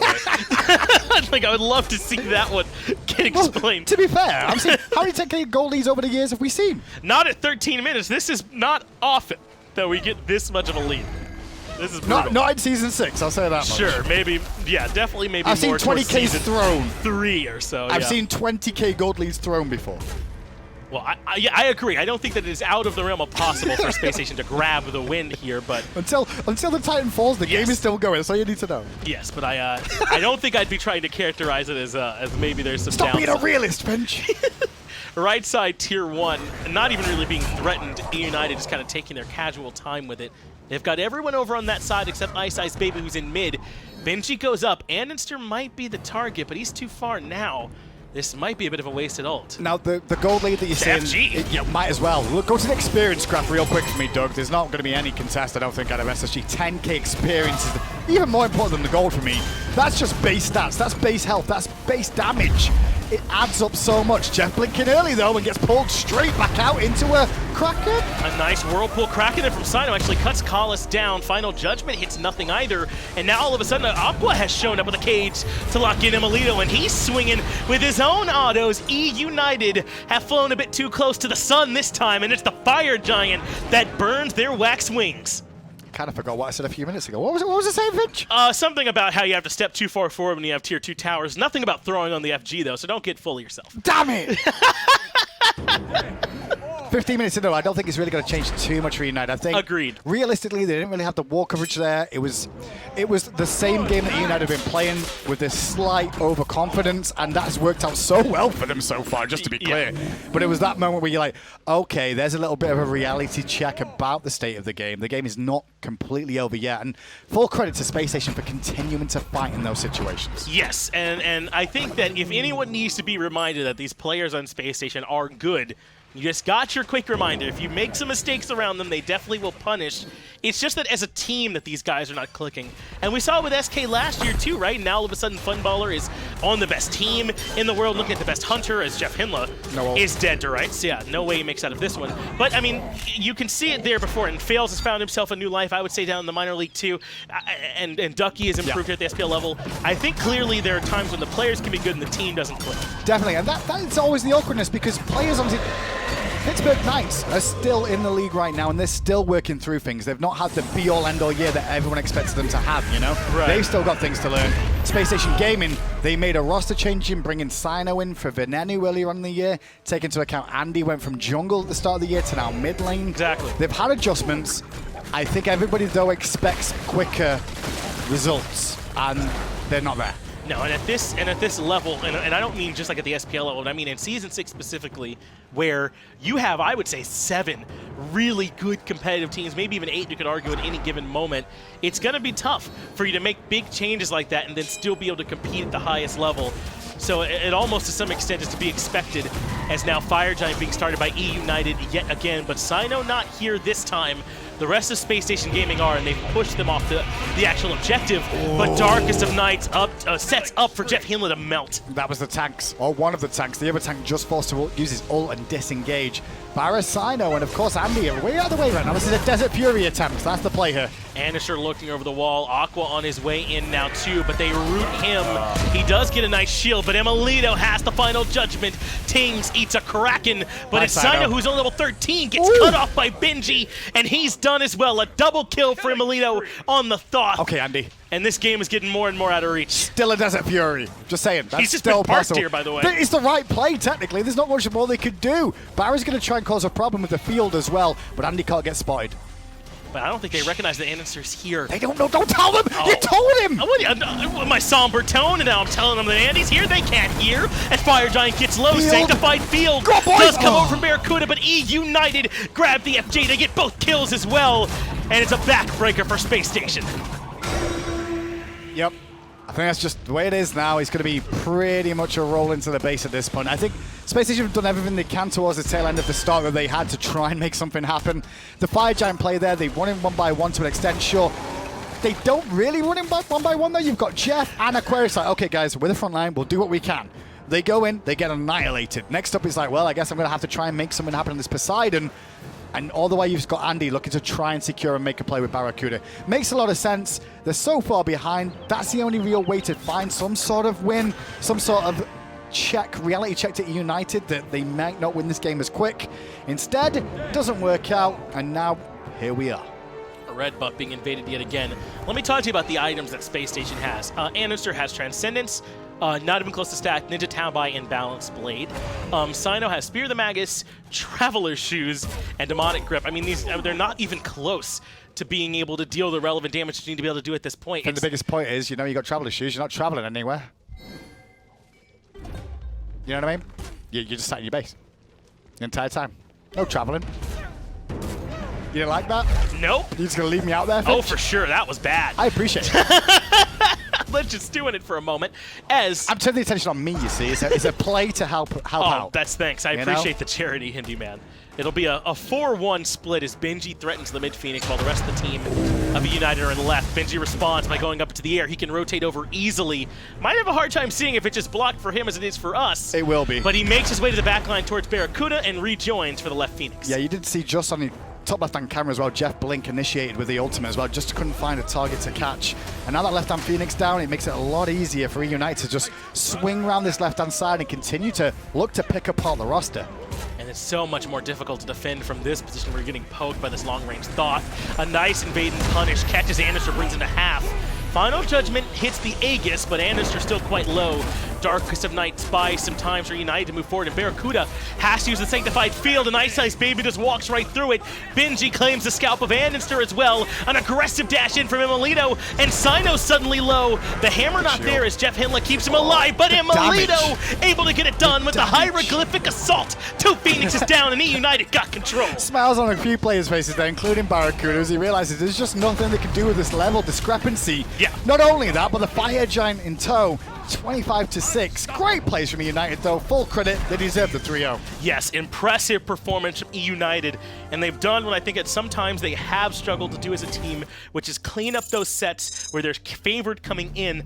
They played this one relatively clean. Obviously, there's some moments where things got away from them. That Fire Giant in this game comes to mind, but I think that was just a consequence of how far ahead they were. It's also one of the things that when you're losing like Spacestation gaming have been for so long, teams start coming in with a bit more swagger against you too and a little bit more confidence. Sure. Now sometimes that can get overconfident, as we saw in game 1, but throughout as it continues, it just makes it easier for you to be like, well, we've got confidence, they're playing down, we can make these plays, and we know it's going to frustrate them even more than it would have normally. And there were some times where it kind of felt like that, right? I mean, we had a chance, I think, to hit emilitoo and talk to him in between, and they did want to do the Ratatoskr Chronos in the positions where they were. It wasn't a situation where they forgot to swap, but I do have to think that's something they're trying in this set, probably because it's Spacestation. Sure, and to be fair to them as well, like I didn't notice the Warrior's Blessing on Freya right at the start. That's me and my Chair 2 knowledge being not as high.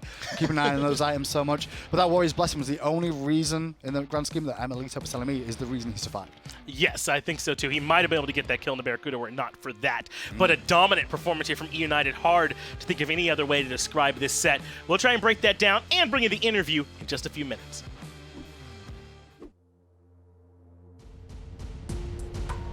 Respawn, the official gaming chair of the SMITE Pro League.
And just like that, it's all over. Eunited go ahead and take this one 3-0. Spacestation Gaming have moments of brilliance, but unfortunately don't bring home the diploma. Tom Battinger here next to Ryan Agro Bailey one more time as we close out the day today. This is a short one, and it was a sweet one if you're rooting for United. Yeah, I mean, I was excited about the team fight potential for Spacestation Gaming with this draft. And then I maybe just like BaRRaCCuDDa kind of forgot, like, oh yeah, playing Olorun against Erlang Shen sounds really, really miserable. And it was. You know what? I see you kind of catching yourself there, and you're absolutely right. The Erlang Shen in the jungle totally body BaRRaCCuDDa. That's a real unfortunate scenario. But at the end of the day, you know, I'm sorry, folks. I think we do have surface level analysis here. Eunited just played better SMITE than Space Station. I still maintain that the Space Station draft had what it took to beat Eunited. It had fantastic team fight capability. It even had the geometry, the oddball ask that I had in mind. We saw come out. A pillar and a wall is good enough to stop from being dissected down the middle.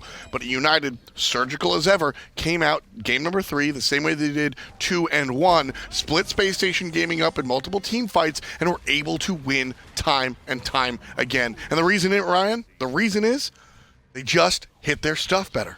Yeah, I mean, but it's positioning from Space Station. That first blood from JeffHindla onto JeffHindla should never happen. Yeah. Why we can critically think about what's going to happen if we walk up here and you still get first blooded there. Cyno gets picked in the jungle as the next highlight. That shouldn't happen. Cyno shows up here.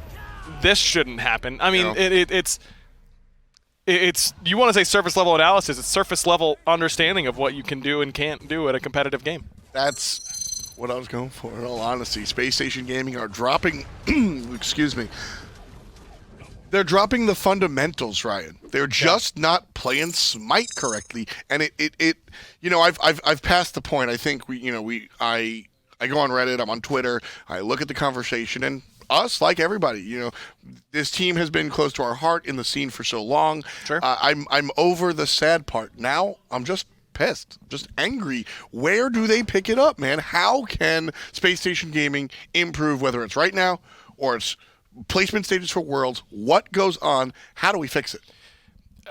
You get better practice. You watch more VODs. I mean, I don't know. It's really hard to say without understanding what their practice culture is like and the way that the inner team works. But frankly, I mean, if you want to talk about what needs to change, it's an easier start to go with what doesn't need to change, because it is that magnitude that Space Station is really under right now. I mean, I don't know. I'm right there with you. Yesterday, I got incredibly frustrated when I was casting because they just like don't show up to a couple of objectives back to back. This is a team that just is struggling more so than anywhere in the mental part of the game, and that's the hardest part to fix, because it gets harder and harder. Every week you lose, you get a little bit further down, it feels like, and I feel for them. I really do. But they just are not a good SMITE team right now. And really, frankly, they aren't close. Frustrated is probably a better word than just all-out angry, to be honest with you. Focusing on the positive here, Eunited do bring it home, Ryan, and this is a team that has kind of fluctuated as well. Big fan base for these guys as well, so let's talk to these homies at home. Eunited, they didn't just win because Space Station fell down today. They also played well. I think Emilitoo, who has been very kind of flaky is the wrong term, inconsistent is where I want to go. Sure. This was a great match for him, as well as iceicebaby, who I think falls into the same category. Completely agree. They played very well today, no doubt. Looking at what Eunited was able to do successfully, it is a nice turnaround and hopefully bodes well for them in the future. Shout out to them and their fans. 3-0 is their slash line here as far as their wins are concerned. We've got a couple of members. Let's see what they have to say. iceicebaby and Emilitoo here for Eunited. First off, congratulations on the win there, fellas. The first thing I want to ask you all is, we were wondering initially if the Rat Chronos is meant to go into the roles that they ended up going to, but once you saw you all start playing them, it looked pretty clear it was on purpose. What made y'all want to give that one a try? What do you like about having the Rat ADC in the Chronos jungle? I mean, well, it's just like another strat, you know. It's like we wanted to try out in a real game. Obviously, wasn't the best opponents. But just wanted to see how it feels in an actual real game, because scrims are very different compared to an actual game. So the Chronos pick, though, is that to do? I don't want to just give too much away, but the Chronos pick was kind of there to throw the bait off if it's Rat jungle. Is that what that was there for, or is that something you really wanted to play? Is that something like serious too? It's a bit of both, yeah. It's serious. I've played a lot of mages jungle, and it's probably the top pick for jungle. So. When you all are in sets like this where you're in control for so much of the whole set, is there any points in it where it's tough for you all to maybe make sure that you're still 100% focused? Because there are a couple times where things get away a little bit, maybe a little bit of extra diving you wouldn't normally do, anything like that. I guess talk to me about some of these sets when you're this far out in front. I mean, kinda like we were close to trolling, but we didn't. It was kind of surprising though. Did start trolling. Okay, we started trolling a bit, but it's kind of hard to stay focused when you stomp in the way we did. I don't know, like, not to be disrespectful to them, of course, but like it was not a challenge really. Like, and it's kind of hard to actually take it serious. I was gonna say, like, for you guys in the league as well, you've been around these players for a long time too, both of you. Like, how hard is it to watch a team like just struggle so much as they have done? Is it tricky to kind of watch on and see that happen too? I mean, it's kind of sad. Like, I kind of hoped they would take a game from us just so like they could get, you know, something back in it. But like, I do not know the solution to moving team. past this set, next week you guys have got a big doubleheader, Knights and Rival. How are things looking for you guys from that point of view of taking on those two? I think we'll win both sets, to be honest. I hope so at least. And if we don't, then it's nothing that no one didn't expect, you know. So. Yeah, it's unexpected. Hopefully, don't expect us to win, and we'll win. Well, thanks so much for your time today. Congratulations on the victory again. We'll see you next week. Thank you. Thank you. Two players there from Eunited bringing it down and bringing it to us. And, you know, it's funny. Even the guys against Spacestation are just like, I mean, yeah, kind of sucks to watch him just kind of fall down. I don't think anyone's happy about it, to be honest with you. It is and for what it's worth, Ice said that we should expect them to lose, and I've got his back on that. All right. I really do. Team Rival still up on top. Renegades, though, making a statement today. If Team Rival do wind up losing out, then Renegades have first place. Or if Team Rival are able to lose one set, Renegades do have first place in their reach. That's what they're looking for. So a little bit of praying for the fans of Renegades at home. This is what's going on next week for week number 8. United will go head-to-head against PK. Spacestation will again play against Luminosity in reach. Root for that one. Yeah. Because Friday, Spacestation versus Pittsburgh, a much taller task. And then Rival, United, that should be a good one. I mean, this is the last shot for Spacestation, it feels like, to get a win this phase and within the last 6 months. So what we've got going on here is the World Championship breakdown. The left side is where we're at right now, SPL Phase 2. The important part is sort of the end of it. The top 6 teams will auto-qualify for the SMITE World Championship at DreamHack at Hi-Res Expo. All you got to do is not be the bottom 4.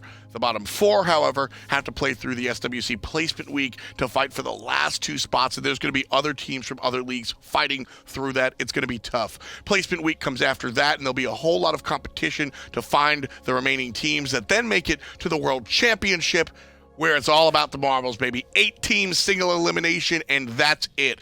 BO3 quarterfinals, and then, of course, semifinals and the grand finals will be a best of 5, and that's what we talk about with Hi-Res Expo. That's the big show, absolutely for sure. I mean, every SPL team has got a shot, so even Space Station struggling all year long, maybe the meta shifts in their direction, they become the best team all of a sudden, and then they can make it. They get a chance to go to Worlds. I mean, that's what it's all about. And, you know, we have seen it before. Obviously, it's an uphill battle if you wind up there in the gauntlet, so to speak. But we actually called it the gauntlet once upon a time.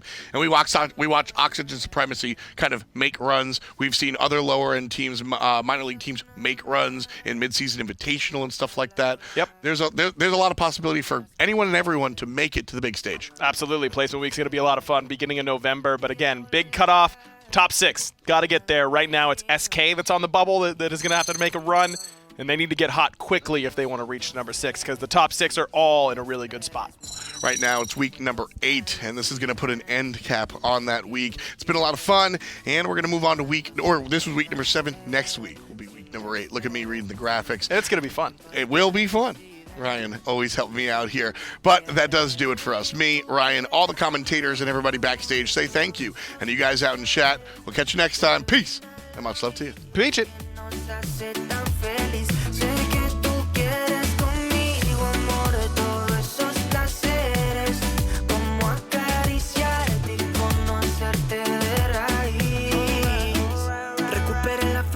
Yo a ti te vi, mami, bailabas como un ángel, me acuerdo de ese party, no lo hacías despacito.